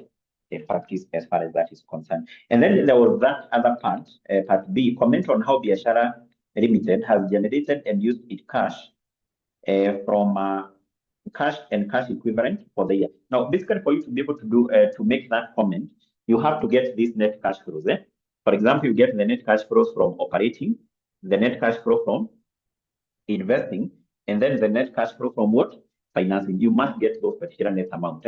So once you get those net amount, then you need to make a general comment. If, for example, here you get a positive figure, here you get a negative figure, and here you get maybe also a positive figure, the first thing you say is that this company generated cash, one, from operating activities because we have a positive there, and also from investing, from financing activities because we have a positive amount there. And then you say, much of the cash generated by the company was spent or was utilized by the investing activities because here we have what? We have a negative. We have what?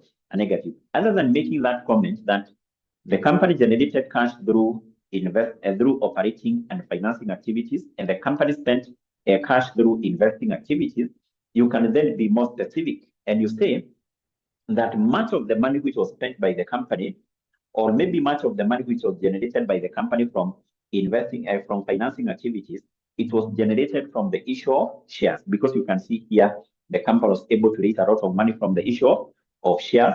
And here you can also be able to say that the company generated a lot of cash from investing activities by selling assets. By selling what?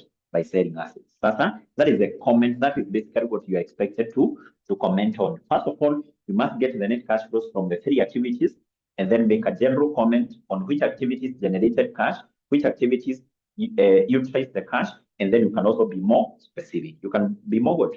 More specific. More what? Specific. But what I want you to understand is basically how to handle this question for cash flows, particularly in what? In an exam. In an exam, because majority of the students basically understand how to prepare statement for cash flow, but basically they lack that particular knowledge of doing these particular questions in an exam. Because remember, you don't have all the time with you. You have just 40 minutes, less than 40 minutes to do what? To handle this question. You must be having a strategy on how to do the question within 40 minutes, and also how to get those 3 marks. That is very, very important. Very, very what? Important. Yes, so I'm told in this case, in case someone leaves a big space in between the 3 headings, will it be no?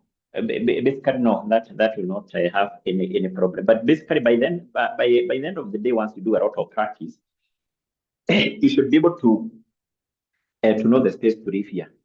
So once you do a number of questions, you'll be able to see the space you need to leave here. Because I don't think you should leave more than half a page. More than half a page. More than half a page. Yes, more than half a page. Or maybe a 3/4, more than 3/4 of the page. Because this basically where we have so many items, as you can see in the 2 questions we have done. Yes. So what I want you to do, I want you to pick other questions, maybe from the past papers. Those who are doing FR, we have so many questions on this from your papers. Those who are doing FA, foundation level, so many questions on this. Also, those maybe who are doing AFR, this is also a knowledge you need to have. Even if now the question for AFR, they have additional concept. The aspect of acquisition of subsidiary, disposal of what? Of subsidiary, and so on. But this knowledge is basically important to all. The shortcut, how to get those row hanging what? Row hanging, or those basically those particular free marks. Yes. So basically for today, I want us we stop at that particular point. I want us we stop at that particular point. We continue from there in our next class. We will basically be inviting you for free sessions, because I know some of the topics, like in a PAL, in a FA, some topics may be the same, like ratios. Ratios are in FA, ratios are in a PAL, ratios are in the BDA, those who are doing BDA. So basically once maybe Marimo is revising a common area, I will basically be inviting you to attend these sessions. So if you remember, I've said that we started, actually our blocks started, our revision started today. If you know someone who is preparing for the August 2025 exams, and he needs some revision, you can talk to him or her basically to join us. I've said currently we have an 𝐅𝐻 discount which will be expiring tomorrow. We are charging 1,500 for all units for CPA, CFA, and also ATD. But those who are doing BDA, we have an 𝐅𝐻 discount of 2,000. So that discount, that 𝐅𝐻 discount will be expiring tomorrow. So maybe you can talk to your colleagues and basically join our ongoing revision classes. So let's stop at that point for today. See you tomorrow as we continue with our revision. And that is for those who are doing FR. We have a class tomorrow. What we FA to on a Friday. What we are BDA, I think we have a class after this. Those who are doing AFR, see you tomorrow. So have a good night.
Yes, so today I want us to look on, we revise on this topic of group accounts.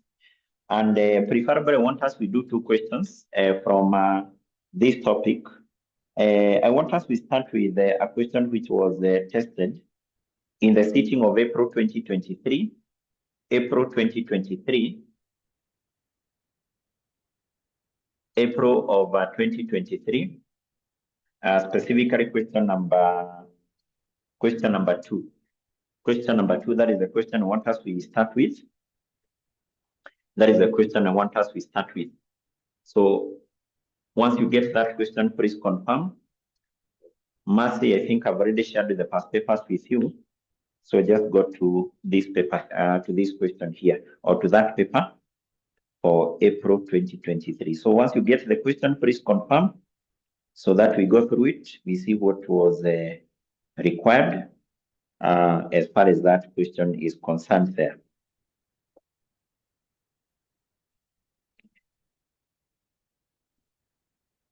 Yes, so are you there? Are you there? Do you have the question with you? If yes, please confirm. I want us to do two questions on this. Two questions on this topic of group accounts. Are you there? Are you there? Are you there? Yes or no?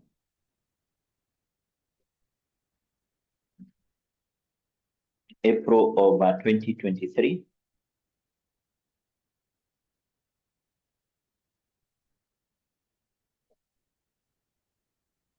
I'm waiting your confirmation. I'm waiting your confirmation. I'm waiting for your confirmation whether you have that particular question with you. And the paper for April 2023. April 2023. Yes, the question for 𝐉𝐎𝐈𝐍 and 𝐿2. That is the question I want us to do. That is the question I want us to do. That is the question I want us to do there.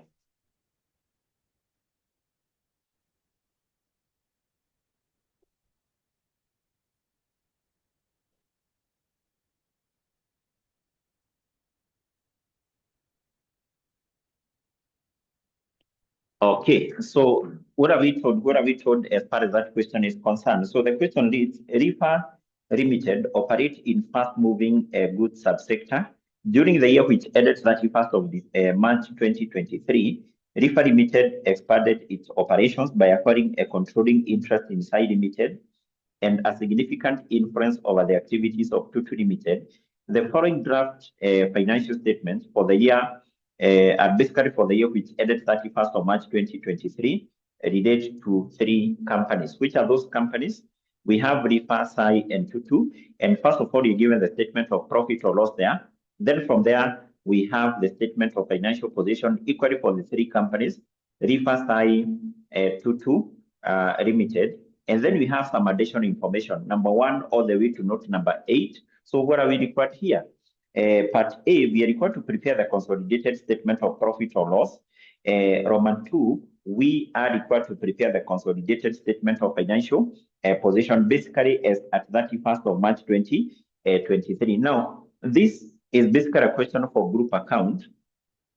If you happen to come across this particular question in an exam setup, basically we said never try to start with the workings, because if you check on the approach we're using in class, one, we were coming up with a group structure, and then from there we were proceeding and doing some workings, and then finally we were preparing what was required by the examiner. In an examination setup, remember, you don't have the time to do that. You start with the workings, or basically you don't have the time to do the workings, and then you prepare, you proceed, or actually you proceed and prepare what is required. So it is always advisable that once you come across this particular question, first of all, come up with the group structure, because automatically you can't be able to prepare those group accounts without knowing which company is the parent, which company is the subsidiary, which company is the associate. So first of all, come up with a group structure, and then from there you will come up now with a sketch of basically what you are required to prepare. Sketch is, in other terms, is like a skeleton. So like in our case, you can see first of all, we are required to prepare the statement of a consolidated statement of profit or loss. We need to come up with a skeleton and be able to explain what is a skeleton. We also come up with a skeleton of the a consolidated statement of financial position. Then from there, you'll go through the additional information, basically as you make the necessary consolidation adjustment. But it's not advisable that you start with the workings, because those workings, we say, number one, they are not marked. They will also be consuming a lot of your time. Remember, we said once you come across this question for group account, you have to do it within 40 minutes. You have to do it within 40 minutes. So therefore, the first thing we need to do here is basically we come up with a group structure. So that we know which company is the parent, which company is the subsidiary, which company is the associate. But if you can remember from the information which you're given in paragraph 1, there is some information which you're given to guide us to know which company is the parent, which company is the subsidiary, and which company is the associate. So from the information we have in paragraph 1, paragraph 1, maybe we can go back to that paragraph 1 of our question, and you are told 𝐕𝐹 Limited operates in fast moving goods subsector, and then you are told during the year which ended 31st of March 2023, 𝐕𝐹 Limited expanded its operations by acquiring a controlling interest in in 𝐍. So this company, which is called 𝐕𝐹 Limited, we are told it expanded its operations by acquiring a controlling interest over 𝐍. So basically what that means is that this company here is the subsidiary, and basically this one would be the parent. And then you're told and a significant influence over activities of 𝐶2. So this company here acquired something called the significant influence over the activities of the company, which is called 𝐶2. Remember, you say that if the parent company has acquired a significant influence over the operations or basically the activities of the other, then this company here is automatically the associate. So therefore, this will be the parent, this will be the associate, and also that will be the subsidiary. But we need to go through the additional information. We have the specific details about the shares acquired by the parent company in 𝐍, and also in 𝐶2, and the date of acquisition. Can we go to the additional information? In the additional information about one, you're told on 1st of July 2022, 𝐕𝐹 Limited acquired 80% ordinary shareholding in 𝐍 for a cash consideration of 1,100 million. The fair value of the assets and liabilities of 𝐍 Limited were equal to their carrying amount at the date of acquisition. So we are told this company, 𝐕𝐹, acquired 80% of the controlling interest, or basically of the ordinary shares in 𝐍, and that acquisition took place on 1st of July 2022. Automatically, that means that 𝐕𝐹 Limited would be the parent, whereas now 𝐍 Limited will be the subsidiary. You can also see we are given the date of acquisition there, 1st July of 2022. And also in that point, we are given the purchase consideration. Let's go to point number 2. Okay, so let's first of all go to point number 3. We skip point number 2. In point number 3, we are told on 1st of January 2023, 𝐕𝐹 Limited acquired that 40% ordinary shareholding in 𝐶2 for a cash consideration of 500 million. So this company, we are told, acquired 40% shareholding in 𝐶2 Limited, basically for 500 million, and the acquisition took place on 1st of January 2023. So basically that is our group structure. This group structure is very, very important when it comes to the preparation of the group account, because we know from this group structure, this is the parent, that is the company which has the responsibility to prepare the group account. This is the subsidiary, this is associate. Now, if you check on what you are required to prepare, we are required, number 1, to prepare the consolidated statement of profit or loss. Now, when preparing this one, we know that we should combine the revenue and expenses, that of the parent and that of the subsidiary. The same case, expenses of the parent and those of the subsidiary. Do we take into account, or do we combine the revenue and expenses of the parent with those of the associate? No. We said as far as the associate is concerned, what do we include here? We include something called the parent company share of the associate profit after tax. That's basically what you need to remember. What about preparation of the consolidated statement of financial position? This one is prepared by combining similar items of asset and liabilities, those of the parent, those of the subsidiary. In this case, do we combine the asset and liabilities of the parent with those of the associate? No. What do we include here as far as the associate is concerned? We include something called the investment in associate. Investment in what? In associate. So having that group structure, you can see it guides you in terms of how to prepare the group account. Even before you proceed now to prepare this, or basically to have a sketch of this, it is also important to determine the date these companies were acquired. Was there a company which was acquired during the current year? That is something we need to determine. If you go to the requirements, when are we required to prepare the group account? We are required to prepare the group account for the year which ended 31st of March, 2023. It basically means that this year started on 1st of April, because the next day will start 1st of April. It started 1st of April, 2022. That is the start of the year. Remember this date when we are required to prepare the what? We are required to prepare the group account, the consolidated financial statement. That is known as what? Is known as the date of consolidation, DOC. So can we check whether there was a company which was acquired during the current year? This subsidiary, you can see when it was acquired, 1st July. 1st July 2022 is automatically within this year. 1st July 2022. So it was acquired during the current year. We need to determine it was acquired how many months to the end of the year, because when preparing this one, consolidated statement of profit or loss, we said in case a subsidiary is acquired during the current year, we only take into account its results from the date it was acquired. We combine its revenue and expenses with those of the parent from the date it was acquired. This is the date of acquisition, the DOA. How many months do we have here? We have basically 6 months within 2022. From July to December of 2022, those are 6 months. What about 2023? 3 months, January, February, and March. So therefore, this subsidiary was acquired 9 months, to the end of the year. We will only take into account the revenue and expenses of SAI just for 9 months. We combine with that of the parent.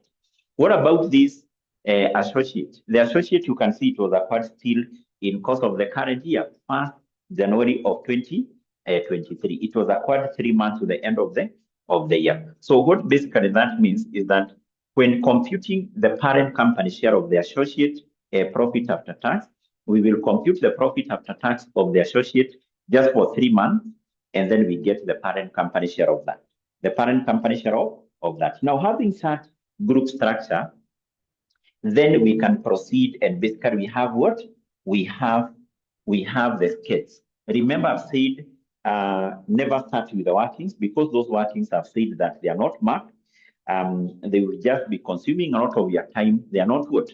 Marked. So I want us we start by having a sketch, not a sketch, rather we can just refer to it as a skeleton of what is required in Roman 1, the consolidated statement of profit or loss, which is for the year which ended 31st of March 2023, 31st of March 2023. So how do we prepare this one? I've said to prepare this one is quite simple. We are combining the revenue and expenses, that of the parent and that of the subsidiary.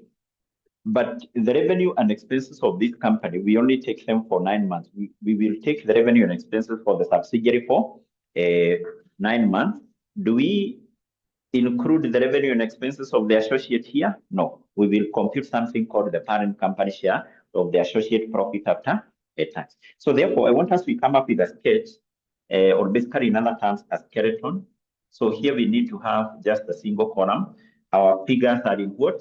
Are in million of shillings. So remember, when preparing this, we use the statement of profit or loss for individual companies, which is given below paragraph 1. So below paragraph 1, we take the revenue of the parent. For the parent, we are taking for the whole year. For this company, we are taking revenue and expenses just for 9 months. For 9 months, yes. So what we can do, instead of having the working here, okay, let's just have it here. So we will have 26. But in this case, remember, we are taking the revenue for this company for how many months? Just for 9 months. So that's why you're multiplying that with 9 all over 12. And then in this case, we will not cross the bracket here. So as we go through the addition information, we said that there is only one item which is adjusted to the group revenue. Who can be able to remember that item? Which item which affect the group revenue? After adding the revenue of the parent and that of the subsidiary, what do we adjust here? I think we said one item. One item. Who can be able to remember that? That one item which affects the group revenue. Who can be able to remember that item? Reporter, Virginia, Martha, Aaron. Which is that item? We adjust here. Which is that item? Which is that item? We adjust to the group revenue. Which is that item we adjust to the group revenue? Yes? Which is that item we adjust to the group revenue?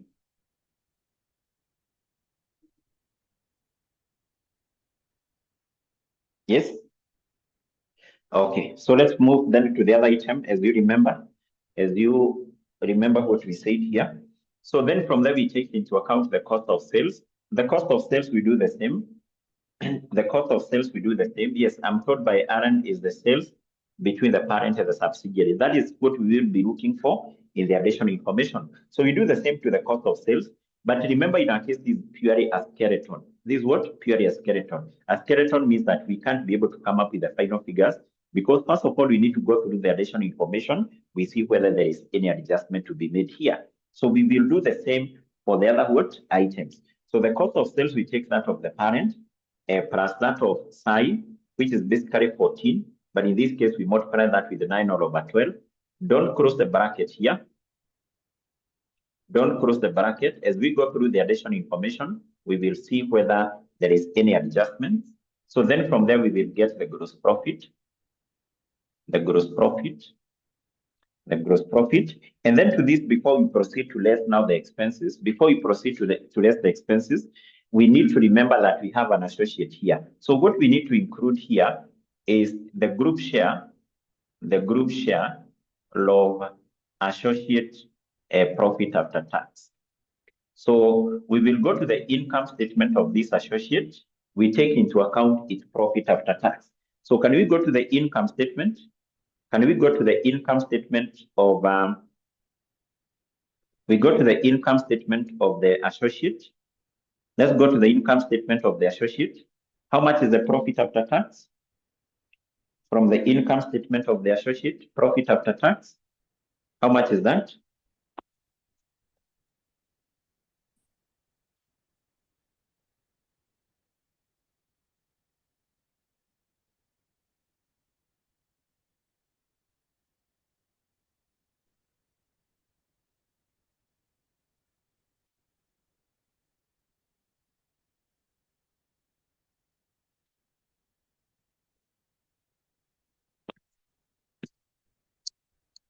Yes, so basically that is an amount of 200.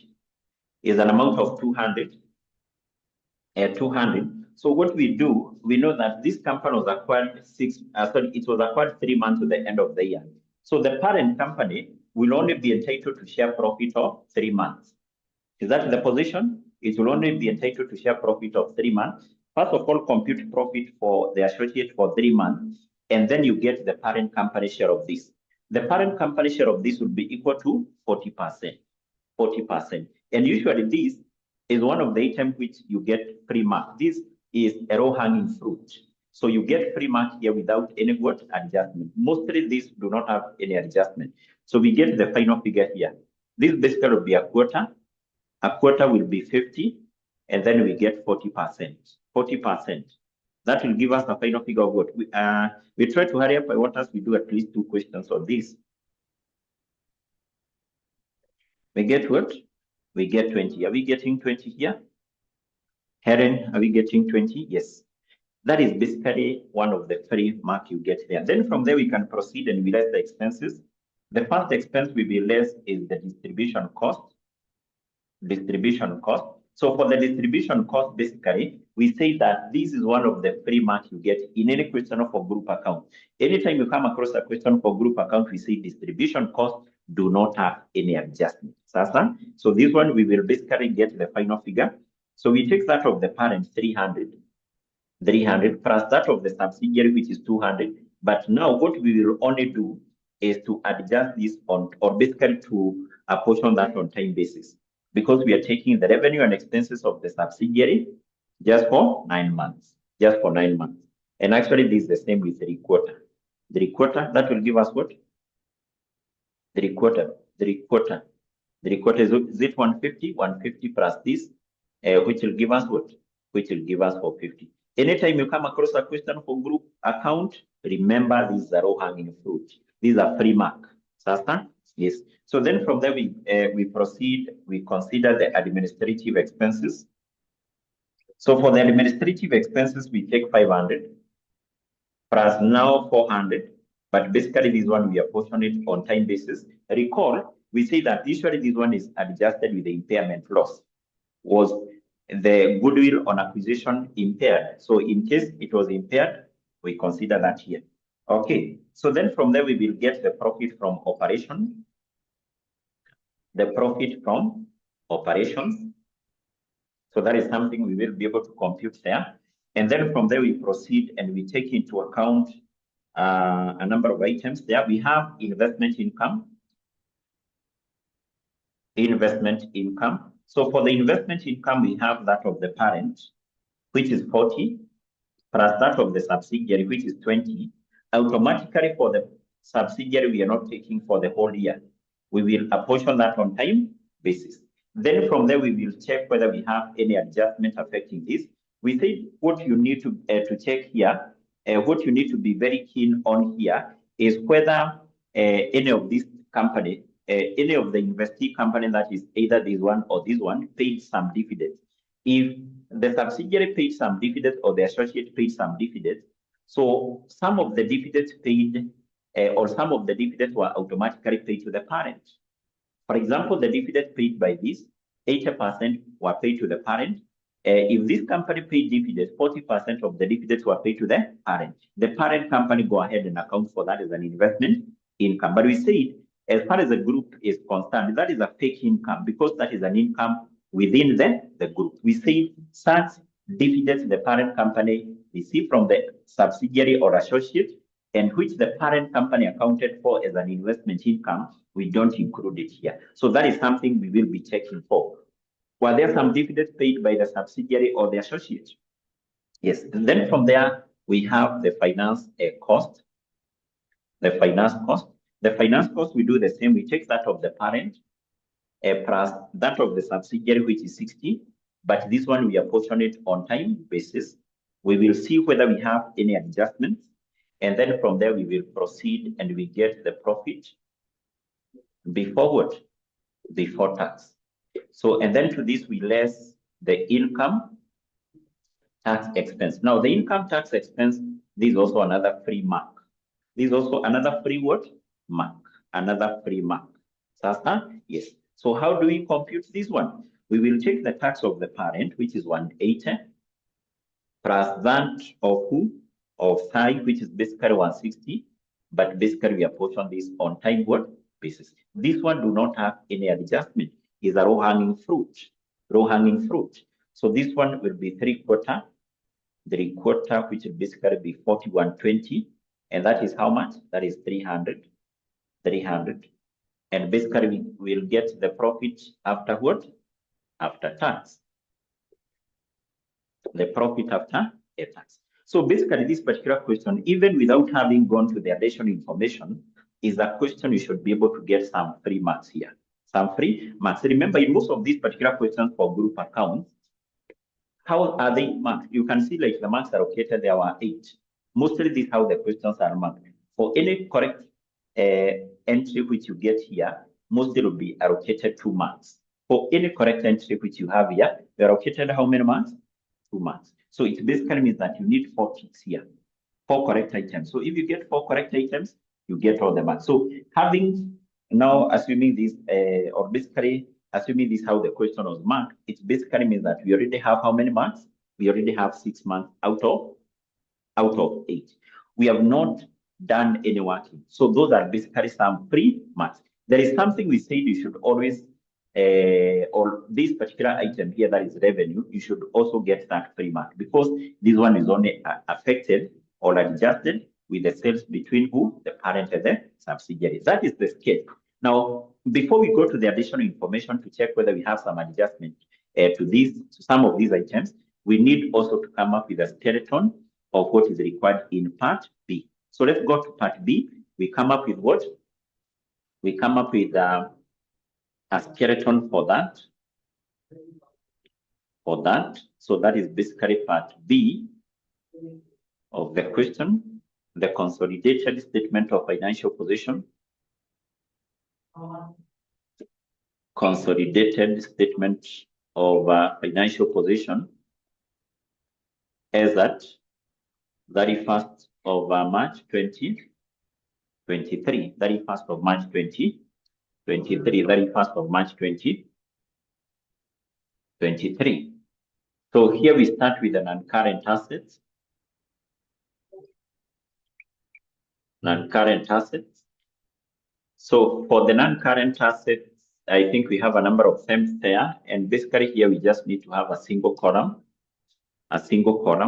So remember here we want to come up with a sketch, and basically from the group structure which we have here, we know that we are combining similar items of assets and liabilities, those of the parent and those of who? Of the subsidiary. We are not including the asset and liabilities of who? Of the associate. That is 2-2. So let's go to the statement of financial position which is given for the individual company. So we have the PPE. Basically, we will add the PP of the parent, 2070, and then 12.90. Now, there are two important points I want to mention here.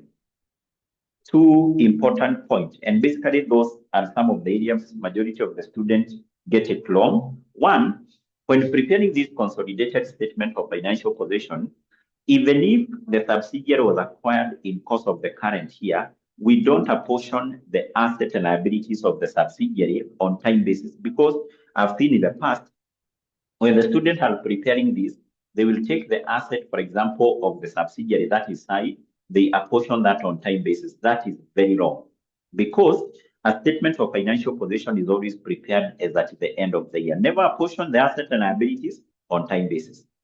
Number two, when taking into account the assets and liabilities of the subsidiary, we take the full amount.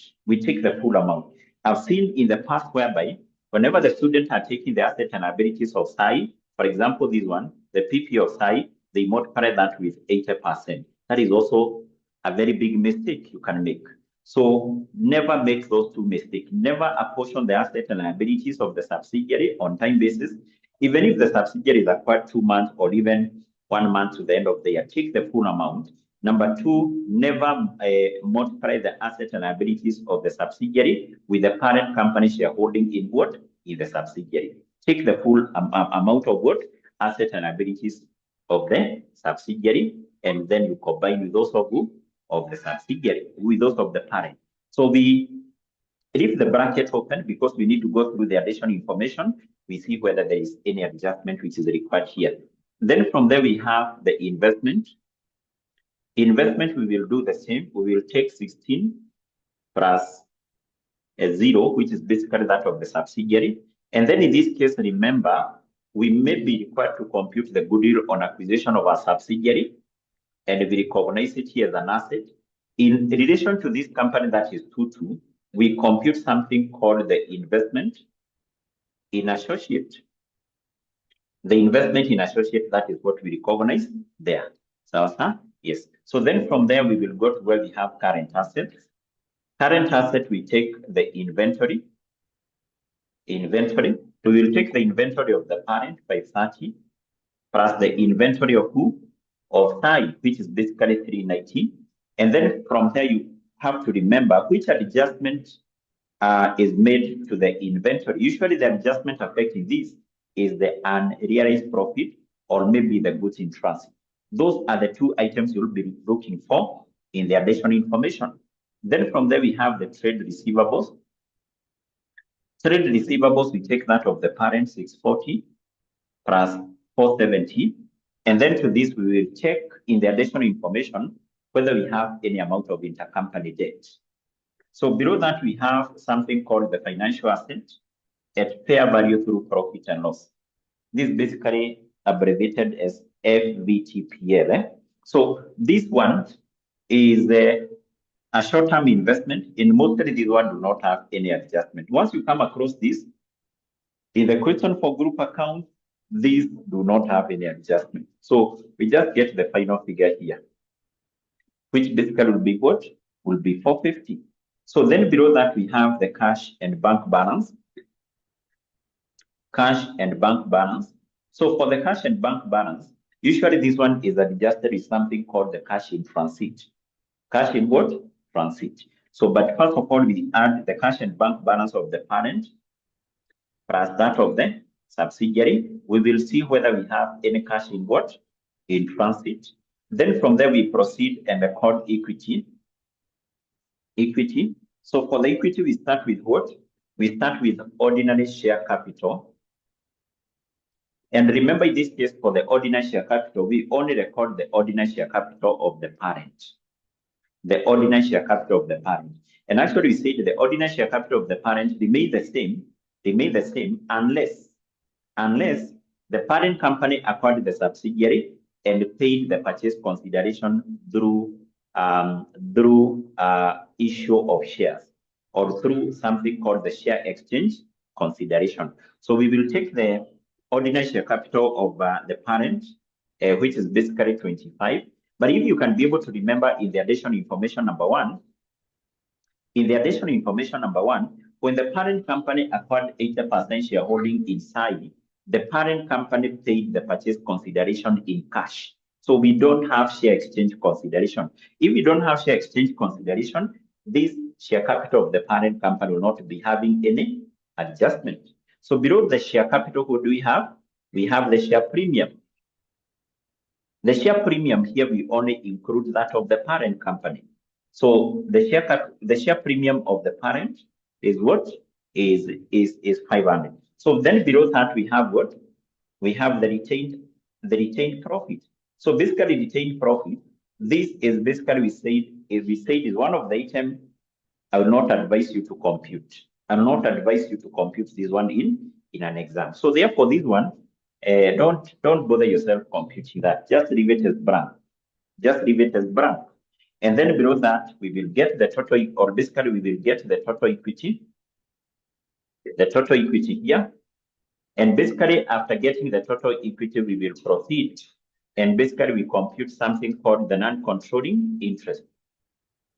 Then the non-controlling interest, we will be able to see whether we can be able to compute that.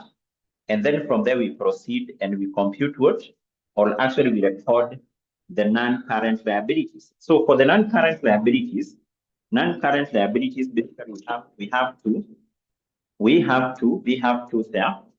So one, we have the 12%, that is 12.5.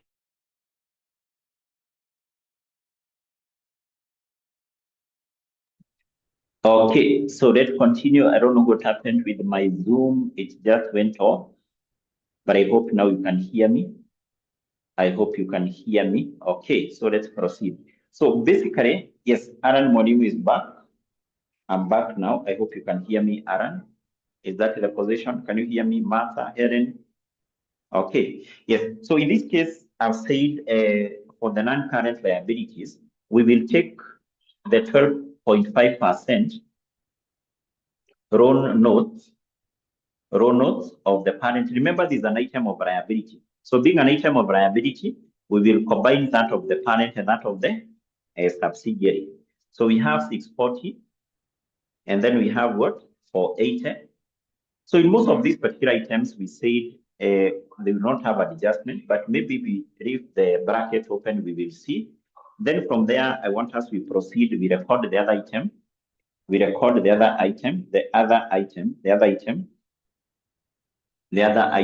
So I need to create some space up here So I'll do away with this. I'll do away with this one so that I create space. So mother is asking about equity. So basically I've said for equity, that is the share capital. The share capital, we only record that of the parent company only. So, and this one will remain the same unless there was something called a share exchange consideration. Share exchange consideration is whereby the parent company acquires a subsidiary and basically pay the purchase consideration through issuing its own shares. So if you check on the information you have in note 1, so the purchase consideration here was in cash. So if it was in cash, the share capital and also the share premium remain the same. But I think there are some questions we did in class, mother, check on those videos, whereby the parent company acquired the subsidiary and paid the purchase consideration by issue of shares. If the purchase consideration, we don't have share exchange consideration, then these ordinary share capital, share premium, those are free marks. Those are free what? Free marks. Sasa? Yes. So the other item of non-current liability, I hope that is clear. The other item of non-current liability is deferred tax. Remember, we said in this question for group account, this is very, very important. In this question for group account, anytime you come across a component for tax, be it in the income statement, be it in the statement of financial position, that is a free mark. That is a free mark. Like this one, deferred tax, we will take the deferred tax of the parent, which is 260, plus that of the subsidiary, 100.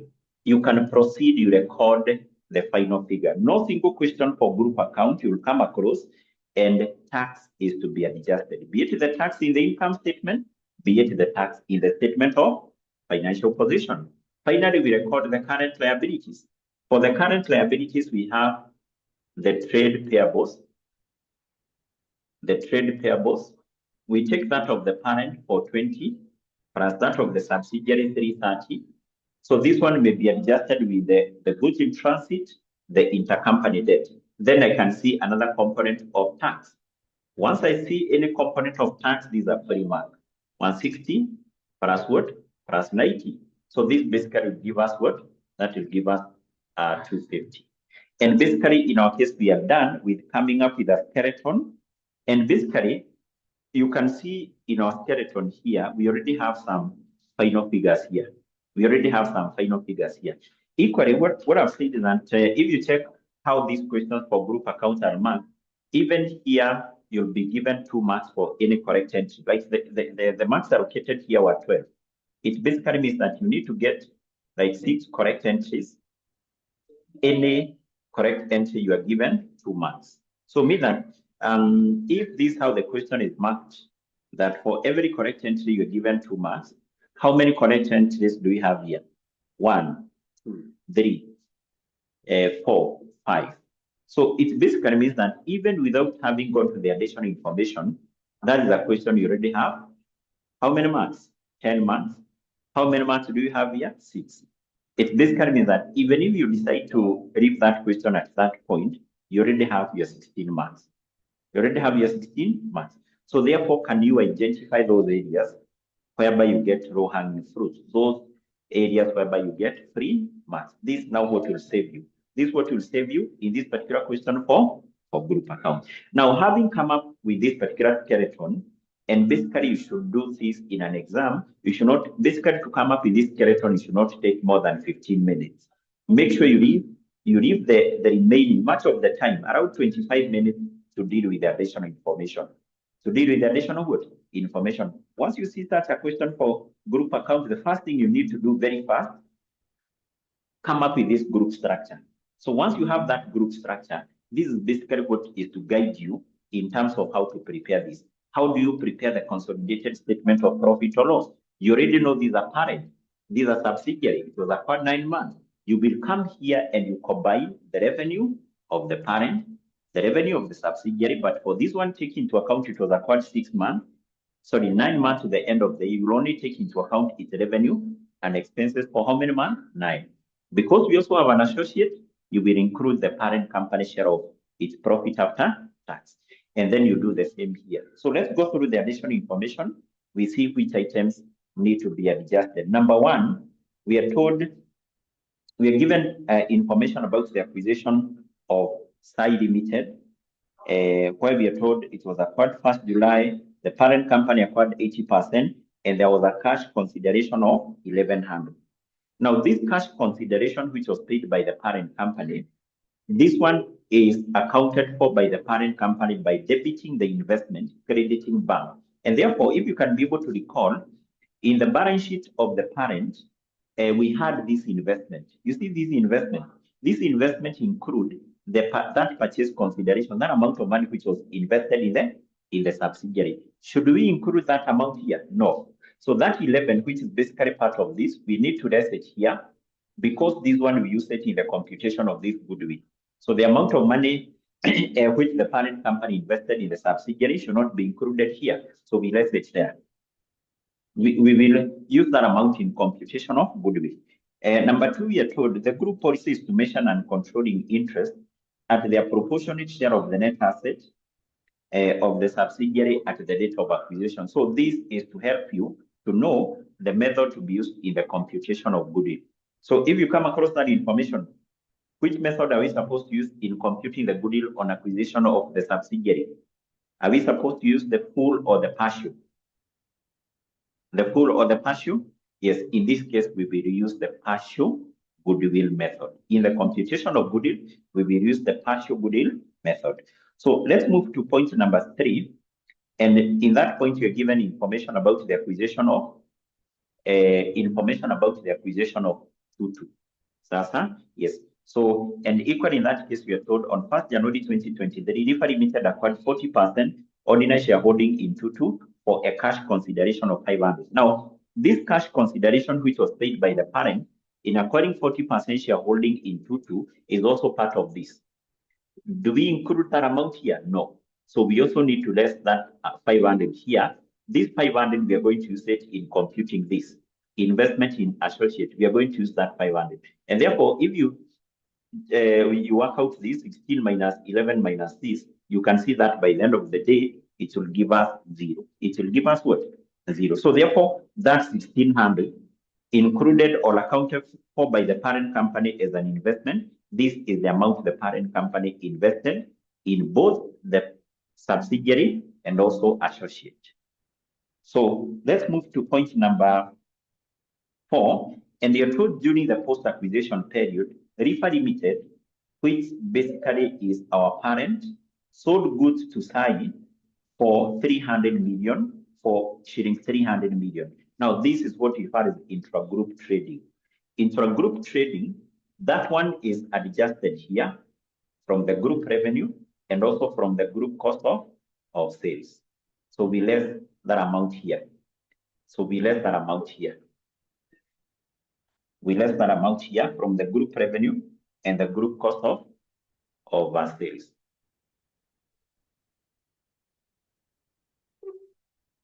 So we left it here from the group revenue and the group cost of sales. And actually, we say that is the only adjustment which affects the group revenue. So mean that for the group revenue, we can close the bracket and we get the final figure. Can you give me the final figure for the group revenue? Because we say that's the only adjustment which affects the group revenue. So what do we get here? We first of all work out this one, which will give us 1950 plus 4190 minus 300. And I'm getting 58 what? 40. 5840. I hope that is the figure you're getting. We try to adapt so that we look on a different one, a different question. Is that what you're getting? Yes, yes. So then from there we move back to point number 4, and we are told 𝐕 Limited reported a 20% profit margin on these sales, and then you are told half of these goods remained in the ending inventory of 𝐍 Limited at the end of the year. So we are told this company, 𝐕, sold some goods to 𝐍, but basically some of the goods were not yet sold at the end of the year. So if that is the position, remember we say that what we need to do is to compute something called the unrealized profit on inventory. The unrealized profit on inventory. How do we compute this unrealized profit? We said we take the gross profit margin, gross profit margin, and then you multiply that with the unsold goods. The unsold goods are the goods which remained in the ending inventory, the goods which were not yet sold at the end of the year. So in our case, we are given the gross profit margin, which is basically 20%. And then you're told the goods which were not yet sold were half. Half of what? Should be half of these goods which were sold by refer to sign, half of 300 million. So this now will give us the unrealized profit. So 20% of 150, and this will give us what? Is it 30? Is it 30? Is that 30? 0.2 times what? Times 150? Yes. So that will give us 30. So which items are adjusted with this? So one, we said this unrealized profit, we less it from the group inventory. So this one, we less it from the group inventory, this one, 30. And number two, we add it to the group cost of sales. So we add it here to the group cost of sales. We add it to the group cost of sales. So these are some of the key consolidation adjustments we said you should be able to deal with. You should be able to deal with. So then we move to point number 5. Let's move to point number 5. And we are told, included in the trade receivables of 𝐉𝐻, was an amount of 80 million due from 𝐍. And then you're told in the books of 𝐍, the amount due to 𝐉𝐻 was shown as 60 million because 𝐍 Limited had remitted 20 million. But 𝐉𝐻 Limited had not recorded the remittance. So basically, this amount of intercompany debt, which is not the same. And we said if the amount of intercompany debt is not the same, then we have something called the cash in transit. Maybe you can just come here and you summarize that. So we are told included in the receivables of this is an amount of 80 million. That's what we are told. We are told included in the receivables of 𝐉𝐻 is 80. The receivables of this included 80, the amount it was expecting to receive from 𝐍. But now, in the trade payables or in the books of 𝐍, the amount included there was 60 million. So automatically that is included within the payables of this. And we are told, you can see the amount of intercompany debt is not the same. The difference is 20 million. So this 20 million is known as cash in transit.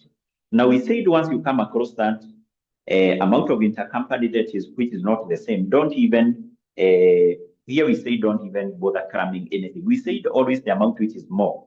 Like in our case, 80 million. This one will be deducted from the group receivables. From the receivables, we less 80,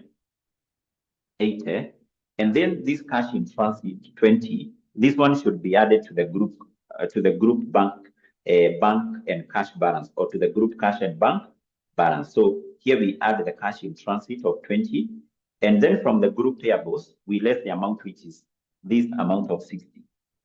From the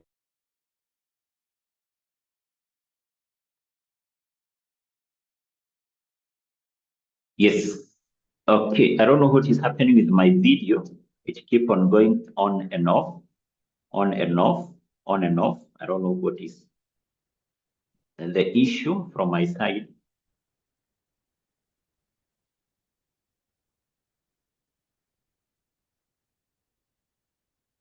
Yes. But basically that is the treatment, that 80 we raised it from the receivables, 60 we raised it from the payables here. And then these 20 I've said that we added to the group cash and bank balance. That is the adjustment which we make for such amount of intercompany debt, which is not the same. So then from there we have the other point, number 6. And I think point number 6 was the one which was just tricky one, because you can see all the others are quite simple. Quite what? Simple. Quite simple. Quite simple. So that is the adjustment, Juliet. So you just need to understand what is included within the receivables of this. It is 80. What is included within the payables of that? It is 60. So the amount of intercompany debt is not the same. The difference, which is basically 20, is the cash in transit. Cash in transit added to the group cash and bank balance.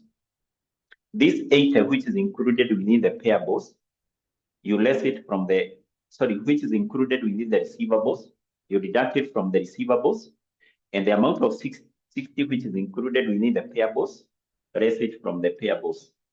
Because that amount of intercompany debt we said is a fake debt, it should always be deducted from the group receivables and the group what? Payable. So we are done with that one. So number 6, we are told on 1st of October 2022, 𝐉𝐎𝐈 Limited sold an assembly plant to SAI for 400 million, reporting 25% profit margin on the selling price and netted off the profit against the cost of sales. Now, this is what we refer as intra-group sale of assets.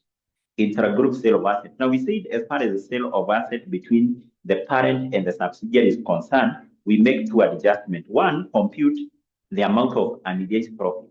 How much was the amount of unreleased profit? That unreleased profit, we less it from the group in the group PP. Number 2, you compute something called the depreciation overcharge. That depreciation overcharge, number 1, we said you add it to the group PP, and number 2, you deduct it from the group cost of sales. From the group cost of sales. So before we do that, let's go back to that information specifically. What we see what you're told in the last sentence. We are told the group charges depreciation on plant at the rate of 20% per annum on cost on full year basis in the year of asset purchase and none in the year of disposal. And none in the year of what? Of disposal. So what we need to do, as far as that point is concerned, we need to compute 2 items. We need to compute 2 items. We need to compute 2 items. 2 items. 1, we need to compute the amount of unreleased profit. So because we said anytime that, for example, the parent company sell an asset to the subsidiary, the parent company make a profit. But basically that asset which is sold to the subsidiary, will it be sold to third parties? No. So therefore, the profit which was made by the parent will be unreleased. So compute how much profit was made by the selling company, and that profit will automatically be unreleased. So how do we compute this one? We take the gross profit margin times the selling price, times the selling price of the asset. So in our case, we're given the gross profit margin, which you are told is 25% of the selling price. The asset was sold at how much? The asset was sold at 400 million. So this will give us 100 million. So this 100 million one, we said we less it from the group PP. We less it from the group PP. Number 2, we compute something called the depreciation overcharge. The depreciation overcharge. So this depreciation overcharge is computed based on this unrealized profit. We take the unrealized profit, you multiply that with the depreciation rate. This asset is depreciated at which rate? The unrealized profit is 100 times the depreciation rate, which in note number 6, we are told is 20%. And this will give us 20 million. So this 20 million, which is a depreciation overcharge for the current year, 2 adjustments. 1, we add it here. We add it back here because the depreciation which was deducted in arriving at this value was more. So add it to the group PP. Number 2, that depreciation overcharge, we also deducted from the group cost of sales. From the group cost of what? Of sales. So that is the adjustment which is made as far as the intra-group sale of assets is what is concerned. And I think there is another question which we did similar to this one.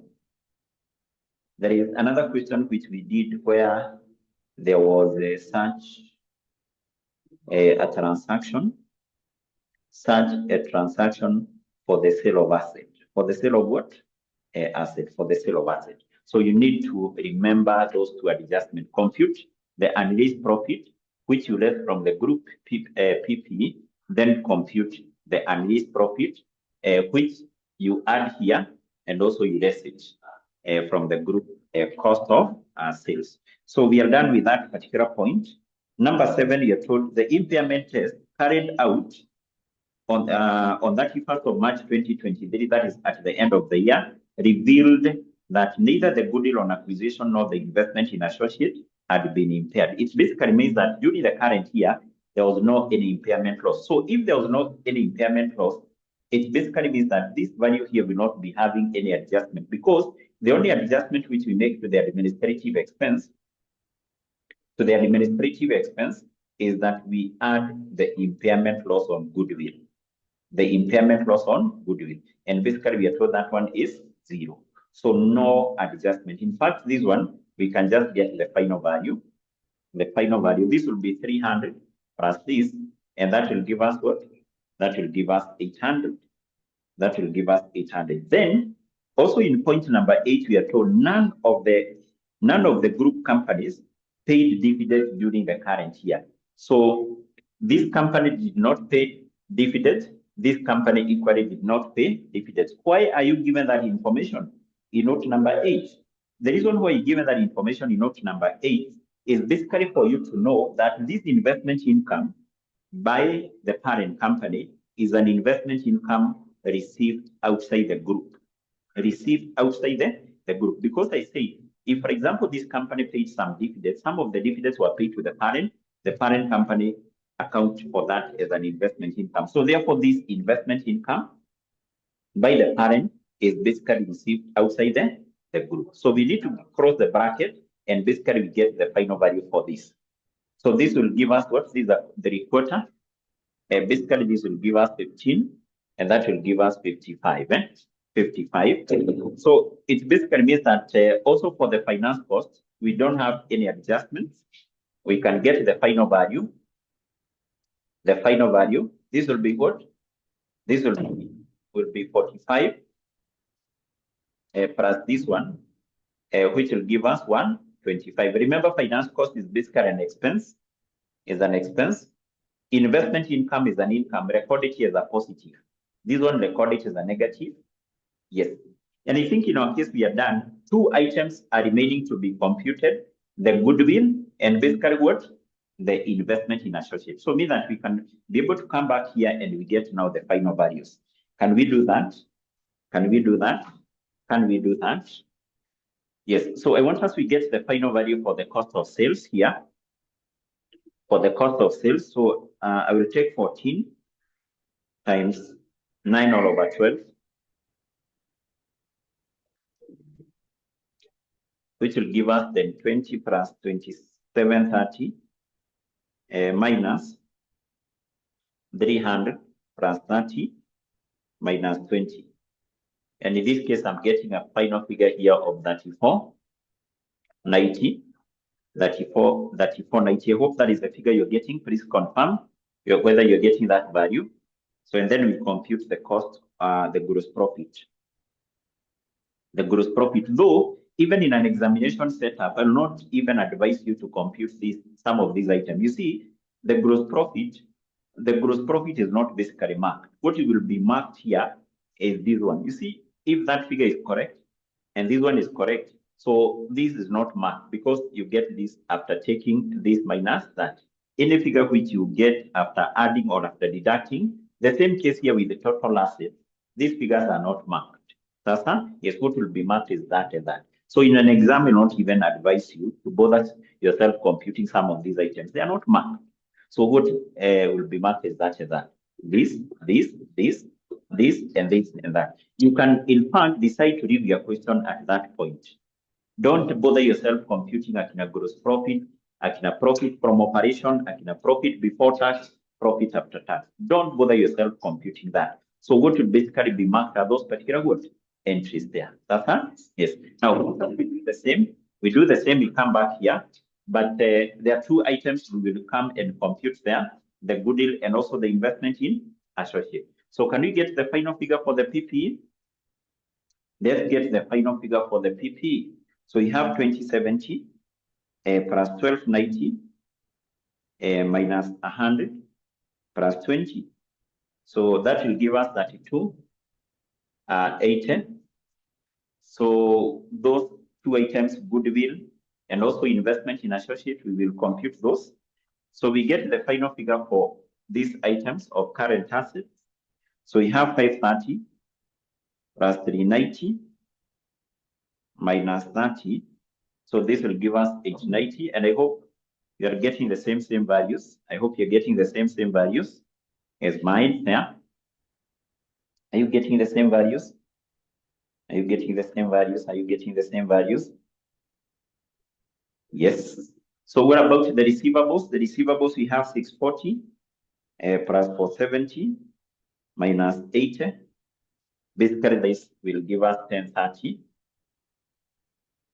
We already have the final figure for financial asset at fair value through profit and loss.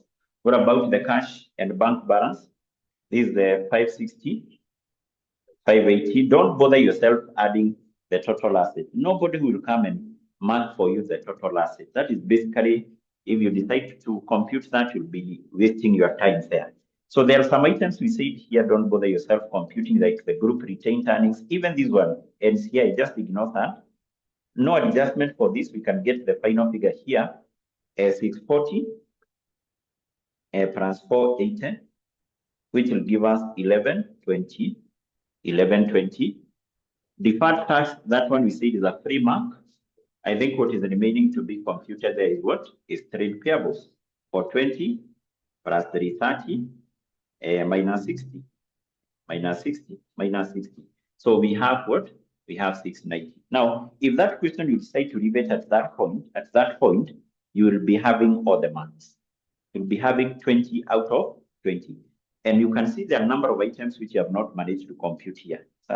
But basically, because if you can be able to remember most of the questions we did, the examiner was requiring the computation of goodwill and also investment in associate. So I want to show you how we compute these two items, goodwill on acquisition of 𝐍 and also the investment in associate. So let's start by computing the goodwill on acquisition of the subsidiary.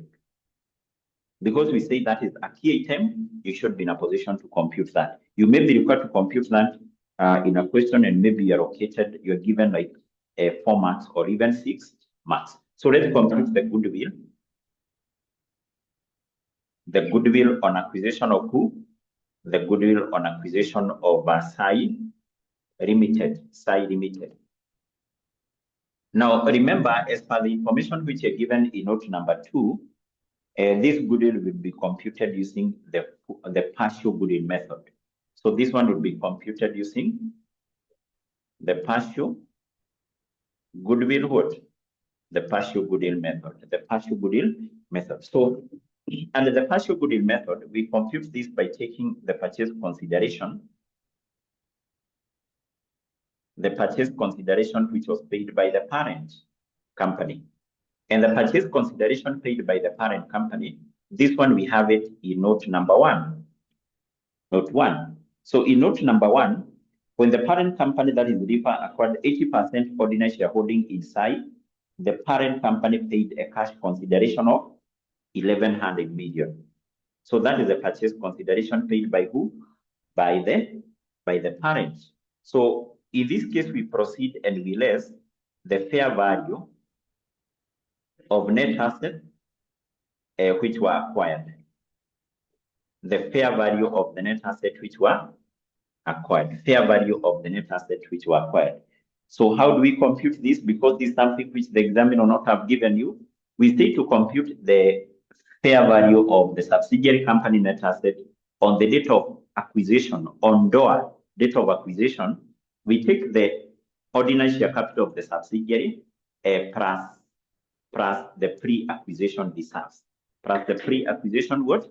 Reserves. So therefore, the first thing we consider here, we will go to the balance sheet of this company, the statement of financial position of 𝐍, specifically under equity.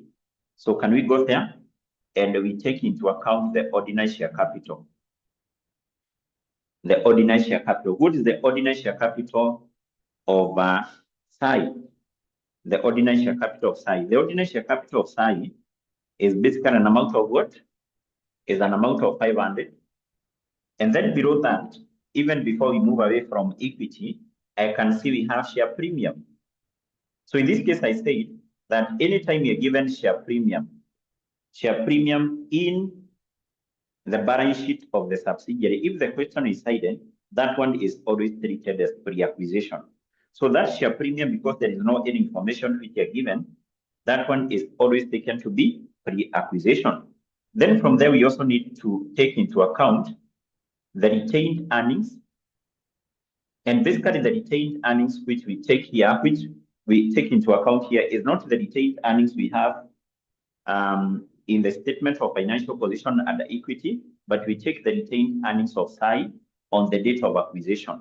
On the date of acquisition. And there is something I said, in case a subsidiary was acquired during the current year, the examiner basically will not give you its retained earnings on the date of acquisition. You have to compute that. Remember, this company here that is 𝐍, when was it acquired? I hope you can remember, it was acquired 9 months to the end of the year. So if it was acquired 9 months to the end of the year, in other terms, you can say it was acquired 3 months from the start of the current year. So what we need to do is basically to compute its retained earnings here. Its retained earnings on the date of acquisition, which you are not given. How do we compute the retained earnings of 𝐍 on the date of acquisition? So we go to the balance sheet of 𝐍 specifically under equity. Can we go back to the balance sheet of this company under equity? So we are given the retained earnings of 𝐍 at the end of the year. So the retained earnings we have in the balance sheet of 𝐍, which is basically 800. That is the retained earnings at the end of the year. Yes. How do we get these retained earnings at the end of the year? We take the retained earnings at the start, which we don't have, and basically we add the profit for this year, the profit after tax. So the profit after tax for 𝐍, that is something we have in the income statement of 𝐍. Can we go to the income statement of 𝐍? Income statement of 𝐍.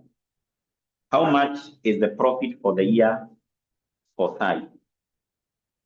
The profit for the year for 𝐍 is how much? Profit for the year for 𝐍. Can you see that from the income statement? From the income statement, what is the profit for the year for 𝐍? Give me the answer. Give me the answer there. Give me the answer. Yes, that one is 400. That one is 400. That one is 400. So in arriving at this, we take the retained earnings at the start, plus this, we get this. So remember, in our case, we don't have the retained earnings at the start. Can we be able to get this one? Yes, because we know in getting this, we take this plus this, we get that. So we can be able to get this. We will take this minus this, we get this as what? As 400. So therefore, what we are interested with is the retained earnings on the date of acquisition, this date here. How do we compute that one? Very simple. We take the retained earnings at the start, which is 400. And then we know that this is the profit for the whole year, 400. So, but in our case, we need to compute how much profit was made for these 3 months. So that once we take this plus the profit for these 3 months, that will give us the retained earnings on that what date. So we will take the profit for the whole year, which is 400. We first of all divide that with 12 to get the profit per month, and then we multiply that with 3 months. 3 months from this date to that date. So that is basically how we compute the retained earnings of a subsidiary which has been acquired during the current year. That is something which the examiner will not have given you. If you check on the other question we did in class, that's how we were able to compute that. So this will give us a quarter, which will give us 500. 500. 500. So the retained earnings of 𝐍 on the date of acquisition was 500. Was 500. So there is something we also said we need to check here, whether on the date of acquisition, the subsidiary company revalued the assets. If it revalued the asset, was there a revaluation gain? I hope you can be able to remember what you were told in note number 1. Note number 1, the last sentence. Note number 1, the last sentence. We are told the fair value of assets and liabilities of 𝐍 were equal to their carrying amount at the date of acquisition. So 𝐓 Limited, the subsidiary, valued the asset, but you're told the fair value and the carrying amount of its asset were equal. So it means that there was no revaluation gain, no revaluation loss. So there was no any revaluation gain on the date of acquisition. So then we get this total, which will give us an amount of 1,200. And because in our case, we're using the partial goodwill method, we're interested with the net asset acquired by the parent. The net asset acquired by the parent will be equal to 80%. 80% of this. And basically that will give us what? That will give us 960. 960. So we left that from the figure we have up there. And basically we get the difference now, which will be the goodwill. So how much will be our goodwill here? The difference between 960 and 1100. The goodwill